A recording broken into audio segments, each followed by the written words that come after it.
ನಮಸ್ಕಾರ. Film makers ಕೌನ್ಸಿಲ್ಗೆ ಸ್ವಾಗತ. ಇಲ್ಲಿ ಕನ್ನಡ ಚಿತ್ರರಂಗದ ಆಗುಹೋಗುಗಳ ಬಗ್ಗೆ, ವೈರಸಿಯನ್ನು ವಿಕೃತ, ಡಿಸ್ಟ್ರಿಬ್ಯೂಷನ್ ಅಲ್ಲಿ ಆಗುವ ಕನ್ಫ್ಯೂಷನ್, ಕ್ರೌಡ್ ಪುಲ್ಲಿಂಗ್ ಅನ್ನುವ ಕೆಟ್ಟ ವ್ಯವಸ್ಥೆ, ಮಲ್ಟಿಪ್ಲೆಕ್ಸ್ ನ ಪಾಲಿಟಿಕ್ಸ್, ಹೀಗೆ ಹಲವಾರು ವಿಚಾರಗಳ ಬಗ್ಗೆ ಮಾತಾಡೋದಕ್ಕೆ, ಪ್ರಶ್ನೆ ಮಾಡೋದಕ್ಕೆ, ಅಗತ್ಯ ಇದ್ದಂತ ಸಂದರ್ಭದಲ್ಲಿ ಕಾನೂನು ಪ್ರಕಾರದ ಕ್ರಮ ತೆಗೆದುಕೊಳ್ಳೋದಕ್ಕೆ ಇರುವಂತಹ ಒಂದು ಸಂಸ್ಥೆ, ಒಂದು ಪ್ಲಾಟ್ಫಾರ್ಮ್, ಒಂದು ಮಾಧ್ಯಮ.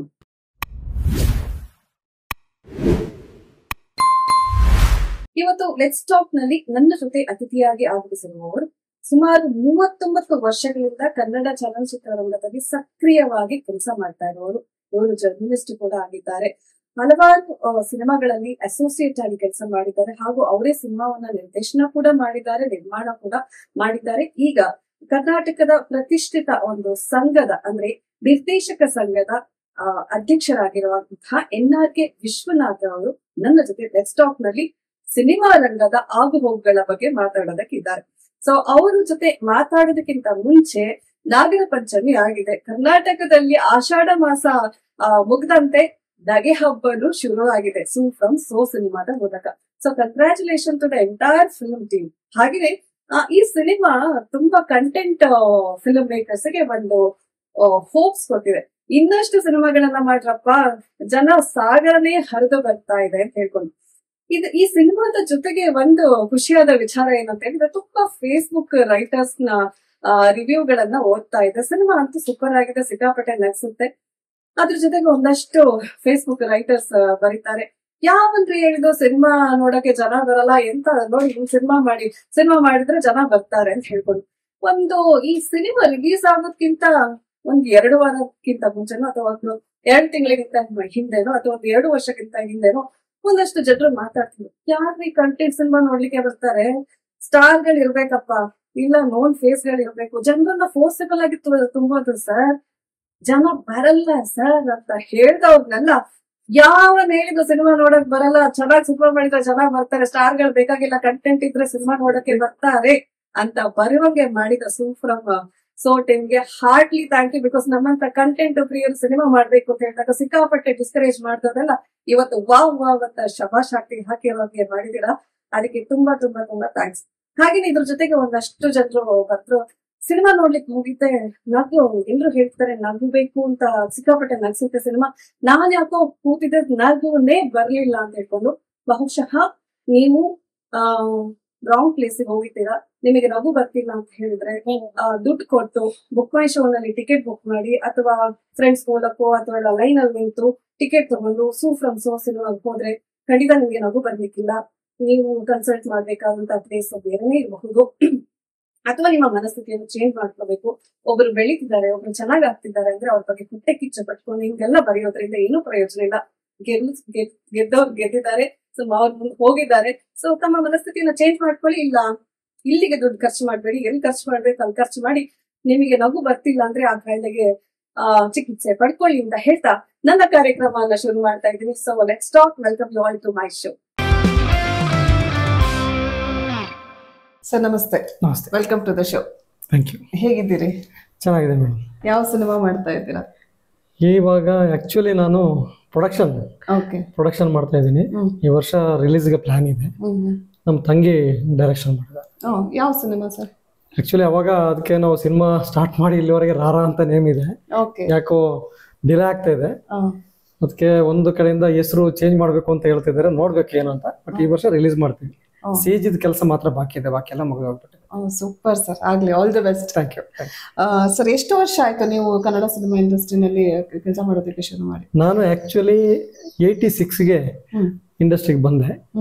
ಇಂಡಸ್ಟ್ರಿ ಬರೋ ಮುಂಚೆ ಅಂದ್ರೆ ನಾನೊಬ್ಬ ನಾಟಕ ಅಂದ್ರೆ ನಮ್ಮ ಊರ ಕಡೆ ನಿಮ್ಗೆ ಗೊತ್ತಿರ್ಬೋದು, ನಮ್ದು ದಕ್ಷಿಣ ಕನ್ನಡ ಜಿಲ್ಲೆ, ಬೆಳ್ತಂಗಡಿ.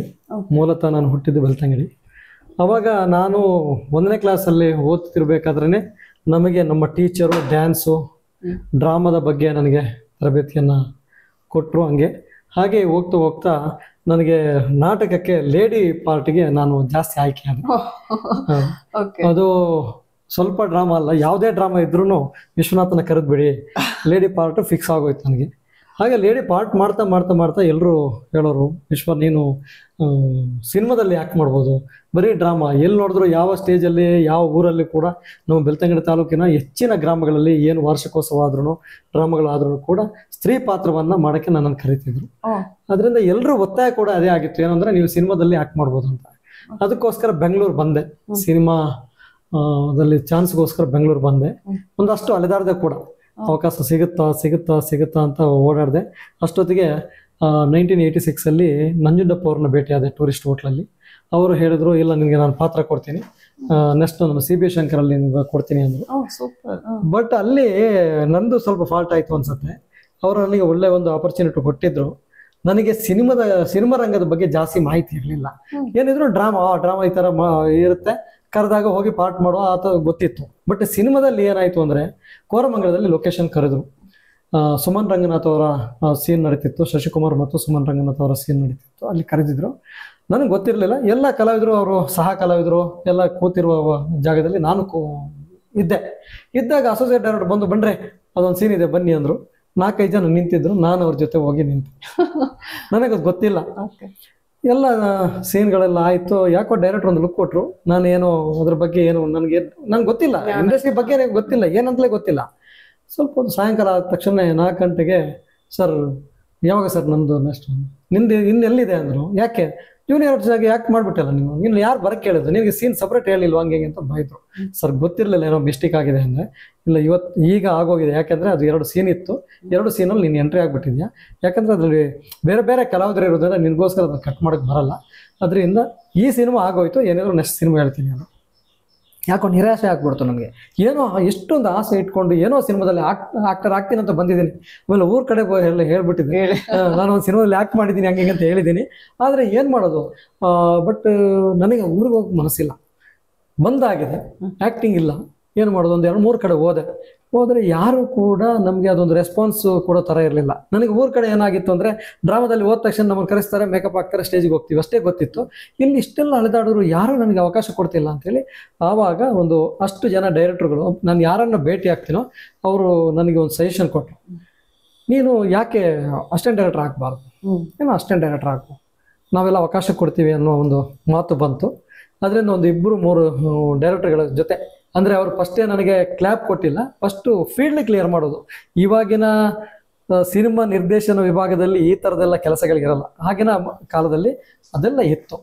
ಏನಾಯಿತು ಅಂದರೆ, ಸಡನ್ನಾಗಿ ನೀವು ಏನಾದರೂ ಒಂದು ಸಿನಿಮಾವನ್ನು ಮಾಡಬೇಕಾದ್ರೆ, ಫಸ್ಟು ಅಸಿಸ್ಟೆಂಟ್ ಡೈರೆಕ್ಟರ್ ಆಗಬೇಕಾದ್ರೆ ಒಂದು 3 ಸಿನಿಮಾದಲ್ಲಿ ಅಪ್ರೆಂಟಿಸ್ ಥರ ಕೆಲಸ ಮಾಡಬೇಕಿತ್ತು. ಕೆಲಸ ಹೇಗೆ ಅಂದರೆ, ಕ್ಯಾಮರಾ ಎಲ್ಲಿ ಇಡ್ತಾರೆ ಅದ್ರ ಎದುರುಗಡೆ ಫೀಲ್ಡ್ ನೋಡ್ಕೊಳ್ಳುವಂಥ ಒಂದು ಕೆಲಸ ಅಷ್ಟೇ, ಬೇರೆ ಏನು ಕೊಡಲ್ಲ, ಪೇಮೆಂಟ್ ಇಲ್ಲ, ಏನಿಲ್ಲ. ಯಾಕಂದರೆ ಕೆಲಸ ಕಲಿಯುವಂಥ, ಈಗ ಏನು ತರಬೇತಿಗಳು ಮಾಡ್ತಾವ ಅದೇ ರೀತಿ 1-2-3 ಸಿನಿಮಾಗಳಲ್ಲಿ ಆ ಥರ ಮಾಡೋ ಅವಕಾಶ ಸಿಕ್ತು. ಹಾಗೆ ಅಸಿಸ್ಟೆಂಟ್ ಡೈರೆಕ್ಟರ್ ಆದೆ, ಹಾಗೆ ಅಸೋಸಿಯೇಟ್ ಡೈರೆಕ್ಟರ್ ಆಗಿ ಕಂಟಿನ್ಯೂ ಆದೆ. ಬಟ್ ನನ್ನ ರೈಟಿಂಗ್ ಚೆನ್ನಾಗಿತ್ತು. ಆವಾಗ ಇವಾಗಿನ ಥರ ಟೈಪಿಂಗ್ ಅದೆಲ್ಲ ಇರಲಿಲ್ವಲ್ಲ. ಏನೇ ಇದ್ರೂ ಕನ್ನಡ ನಾವು ಡೈಲಾಗು, ಸ್ಕ್ರೀನ್ ಪ್ಲೇ, ಏನು ಕತೆ, ಚಿತ್ರಕಥೆ, ಸಂಭಾಷಣೆ ಏನಿರ್ತಿತ್ತೋ ಅದನ್ನು ಕಾಪಿ ಮಾಡಬೇಕಿತ್ತು. ನೀಟಾಗಿ ಕೂತ್ಕೊಂಡು ಕಾಪಿ ಮಾಡ್ತಿದ್ದೆ. ನೋಡಿದ ತಕ್ಷಣ ಅಕ್ಷರ ತುಂಬ ಚೆನ್ನಾಗಿತ್ತು. ಡೈರೆಕ್ಟ್ರುಗಳು 1 by 1 ನನಗೆ ಕರೆದ್ಬಿಟ್ಟು ಅವಕಾಶ ಕೊಡ್ತಾಯಿದ್ರು. ಹಾಗೆ ಅಸೋಸಿಯೇಟ್ ಡೈರೆಕ್ಟರ್ ಆಗಿ ಸೂರ್ಯಪುತ್ರ, ಆಮೇಲೆ ಚಂದ್ರಮುಖಿ, ಪ್ರಾಣಸಖಿ, ಶ್ರೀರಸ್ತು ಸುಮೋಸ್ತು, ಮಾರಿಕನ್ನು ಹೊರಮ್ಯಾಗೆ, ಬಾರೋಣ ಮುದ್ದಿನ ನಕ್ಷತ್ರ, ಕಲ್ಲ ಪೊಲೀಸು, ಹೀಗೆ ಸಾಲಾಗಿ ಸಿನಿಮಾಗಳನ್ನು ಮಾಡ್ಕೊಂಡು ಬಂದೆ. ಇಂಡಸ್ಟ್ರಿಯಲ್ಲಿ ಬ್ಯುಸಿ ಆದೆ. ಅವಾಗ ಆದರೂ ಕೂಡ ನನ್ನ ಒಳಗೆ ಒಬ್ಬ ನಟನ ಇದು ಇತ್ತಲ್ಲ, ತುಡಿತ ಇತ್ತಲ್ಲ, ಅದು ನನ್ನ ಬಿಡಲಿಲ್ಲ. ಎಲ್ಲರ ಹತ್ರ ಕೇಳ್ತಾ ಇದ್ದೆ, ದಯಮಾಡಿ ನನಗೆ ಒಂದು ಅವಕಾಶ ಕೊಡಿ ಅಂತ. ಅವಾಗ ಡೈರೆಕ್ಟರ್, ನೀನೇ ಅಸೋಸಿಯೇಟ್ ಯಾವುದೊಂದು ಸೀನ್ ಆಯ್ಕೆ ಮಾಡ್ಕೊಂತ. ಅದಕ್ಕೆ ನಾನು ಮಾಡಿದ ಸಿನಿಮಾಗಳಲ್ಲಿ ಒಂದು ಸೀನ್ ಮಾಡ್ಕೊಂಡು ಬಂದೆ. ಅದರ ಜೊತೆಗೆ 96 DD1 ಮಂಜರಿ ಅಂತ ಒಂದು serial, story, screen play, dialogue, direction ನಂದೇ ಆಗಿತ್ತು. ಆಮೇಲೆ ನಾನು ಒನ್ ಆಫ್ ದಿ ಹೀರೋ ಆಗಿ, ಯಾಕಂದ್ರೆ ನಂದು ಆ ತುಡಿತ ಇತ್ತಲ್ಲ, ಆ ಆಸೆನ ತೀರಿಸ್ಕೊಳ್ಳೋಕ್ಕೋಸ್ಕರ ಆ ಸೀರಿಯಲ್ ಮಾಡಿದೆ. ಆಮೇಲೆ ಒಂದು 3-4 ಸೀರಿಯಲ್ ಆದಮೇಲೆ ಸೀರಿಯಲ್ ಕಡೆ ನನಗೆ ಜಾಸ್ತಿ ಒಲವು ಮೂಡಿಲ್ಲ. ಅದರಿಂದ ಸಿನಿಮಾದ ಜಾಸ್ತಿ ಕೆಲಸಗಳನ್ನೇ ಇದು ಮಾಡಿದೆ. ಆಮೇಲೆ ಇನ್ನೊಂದು, ನಾನು ಅಸೋಸಿಯೇಟ್ ಡೈರೆಕ್ಟರ್ ಆಗಿ ಎಷ್ಟು ಬ್ಯುಸಿ ಇದ್ದನೋ ಅವಾಗೆಲ್ಲ ಸೆನ್ಸಾರ್ ಸ್ಕ್ರಿಪ್ಟ್ ಬರೆಯೋಕ್ಕೆ, ಸೆನ್ಸಾರ್ ಯಾರು ಈ ಏಜೆಂಟ್ಗಳು ವಹಿಸ್ಕೋತಾರೆ ಅವ್ರು ನನ್ನ ಹತ್ರ ಬಂದು ಬರೆಯಕ್ಕೆ ಕೊಡೋದು, ಅಕ್ಷರ ಚೆನ್ನಾಗಿದ್ರೆ ನಾನು ಬರೆದು ಕೊಡಿ, ಎಷ್ಟು ಕೊಡ್ತೀನಿ ಅಂತ. ನನಗೆ ಅದೊಂದು ವರ್ಕು. ಒಂದು ಕಡಿಮೆ ಅಂದರೆ ಒಂದು 100 ಸಿನಿಮಾ ಸೆನ್ಸಾರ್ ಸ್ಕ್ರಿಪ್ಟ್ ಬರೆದಿದ್ದೀನಿ ಅವಾಗ. ಯಾಕಂದ್ರೆ ನನಗೊಂದು ಕಡೆಯಿಂದ ಇನ್ಕಮು, ಯಾಕಂದ್ರೆ ಕೆಲಸನೂ ಆಗುತ್ತೆ, ಇನ್ಕಮು ಆಗುತ್ತೆ, ಖುಷಿನೂ ಇತ್ತು. ಹಾಗೆ ಹೋಗ್ತಾ 2003 ನನಗೆ ಸಿನಿಮಾ ಡೈರೆಕ್ಷನ್ ಮಾಡೋಕ್ಕೆ ಅವಕಾಶ ಸಿಕ್ತು. ಆ್ಯಕ್ಚುಲಿ 94-95 ಅಲ್ಲ, ಕೆ ಶಿವರಾಮ್ ಅವ್ರದ್ದು ಜೈ ಅಂತ ಒಂದು ಸಿನಿಮಾ ನಾವು ಮೈಸೂರಲ್ಲಿ ಮಾಡ್ತಾ ಇದ್ವಿ. ಅವರು ಮಾತು ಹೇಳಿದ್ರು, ನನಗೆ ಹೇಳಿದ್ರು ಏನು ಅಂದರೆ, ವಿಶ್ವ ಎಲ್ಲ ಕೆಲಸ ಮಾಡ್ತೀರಾ ನೀವು ಒಂದು ಸಿನಿಮಾ ಡೈರೆಕ್ಷನ್ ಮಾಡಿರಿ, ಒಂದು ಸಬ್ಜೆಕ್ಟ್ ಮಾಡಿರಿ, ನಾನು ಕೊಡ್ತೀನಿ. ನಾನು ಅವ್ರಿಗೆ ಒಂದು ಮಾತು ಹೇಳಿದೆ, ಇಲ್ಲ ಸರ್ ನಾನು ಇವಾಗ ಕಲಿತಾ ಇದ್ದೀನಿ. ಇಲ್ಲ ಎಲ್ಲ ನೀವೇ ಮಾಡ್ತೀರಾ, ನೀವೇ ಅಸೋಸಿಯೇಟ್ ರೈಟರ್, ಏನು ಇಲ್ಲಿ ಇದೆ ಸರ್, ಕಲಿಯೋದು ಬೇಜಾನಿದೆ, ಅದರಿಂದ ಇವಾಗ ಮಾಡೋಕ್ಕಾಗಲ್ಲ ಅಂತ. ಅವಾಗ ಎಲ್ಲಾದರೂ ಒಪ್ಕೊಂಡಿದ್ರೆ ನನಗೆ ಅವಾಗ ಸಿನಿಮಾ ಸಿಗ್ತಾಯಿತ್ತು. ಆದರೂ ಕೂಡ ನಾನು ಅವಾಗ ಮಾಡಲಿಲ್ಲ. 2003ರಲ್ಲಿ ತಾಳಿ ಕಟ್ಟುವ ಶುಭವೇಳೆ ಅಂತ ಒಂದು ಸಿನಿಮಾ ಮಾಡಿದೆ. ಆ ತಾಳಿ ಕಟ್ಟುವ ಶುಭವೇಳೆ ಸಿನಿಮಾ ಆದಮೇಲೆ ಅದ್ರ ಜೊತೆಗೆ ನನಗೇನಂದ್ರೆ ಈ ಬರ ಜೊತೆಗೆ ಏನು ನನ್ನ ಅಭಿನಯದ ಇದಿತ್ತೋ ಅದೇ ರೀತಿ ಬರ ನಾನು ಏನೇ ಇದ್ರೂ ಬರವಣಿಗೆದ್ದು ಒಂದು ಆಸಕ್ತಿ ಇತ್ತು. ಅದ್ರ ಜೊತೆಗೆ ನಾನು ಈ ಆಕಾಶ ಆಡಿಯೋ, ಅಶ್ವಿನಿ, ಆನಂದ್ ಆಡಿಯೋ, ಜೇಂಕಾರು, ತುಂಬ ಆಡಿಯೋ ಸಂಸ್ಥೆಗಳಿಗೆ ನಾನು ಮತ್ತು ತಂಗಿ ಸೇರ್ಕೊಂಡು 350 ತುಳು ಸಾಂಗ್ಸ್ ಬರೆದಿದ್ದೀವಿ. ಆಕಾಶ ಆಡಿಯೋ ಬರೆದ ಹೆಚ್ಚಿನ ಹಾಡು ಸೂಪರ್ ಹಿಟ್ ಆಗಿದೆ. ಅಂದರೆ ಅವ್ರು ಏನು ರೈಟ್ಸ್ ತಗೋತಾರೆ ಅದನ್ನು ನಮಗೆ ತುಳುವಲ್ಲಿ ಬರೆದು ಕೊಡಿ ಅನ್ನುವ, ಅವ್ರು ಏನು ಟ್ಯೂನ್ ಕೊಟ್ಬಿಟ್ಟು ಮಾಡ್ತಾರೆ ಅದನ್ನು ನಾವು ಲಿರಿಕ್ಸ್ ಮಾಡ್ತಾ ಇದ್ದೀವಿ. ಜೊತೆಗೆ ಈ ಕಡೆ ಒಂದು ಕಡೆ ಲಿರಿಕ್ಸು, ಒಂದು ಕಡೆ ಸೆನ್ಸಾರ್ ಸ್ಕ್ರಿಪ್ಟು, ಒಂದು ಕಡೆ ಸಿನಿಮಾ ಡೈರೆಕ್ಷನ್ ಬಂದ ಜೊತೆಗೆ ಇದ್ರ ಜೊತೆಗೆ ಮಾಧ್ಯಮ ಏನಾಯಿತು ಅಂದರೆ, ಈಗ ಅವಾಗಿನ ಕಾಲದಲ್ಲಿ ಏನು ನಾವು ಇವಾಗ ವಾಟ್ಸಪ್ಪಲ್ಲಿ ಕಳಿಸೋದು, ಮೇಲಲ್ಲಿ ಕಳಿಸೋದು ಅದೆಲ್ಲ ಇರಲಿಲ್ಲ. ಡೈಲಿ ಏನು ಫ್ರೀ ಇದ್ದಾಗ ಅಥವಾ PROಗಳನ್ನ ಕಾಂಟ್ಯಾಕ್ಟ್ ಮಾಡಿ ನ್ಯೂಸ್ ಕಲೆಕ್ಟ್ ಮಾಡಿಕೊಂಡು ಅದನ್ನು ಫಸ್ಟ್ ಮಂಗಳೂರಲ್ಲಿ ಸ್ಟಾರ್ಟ್ ಮಾಡಿಕೊಂಡೆ.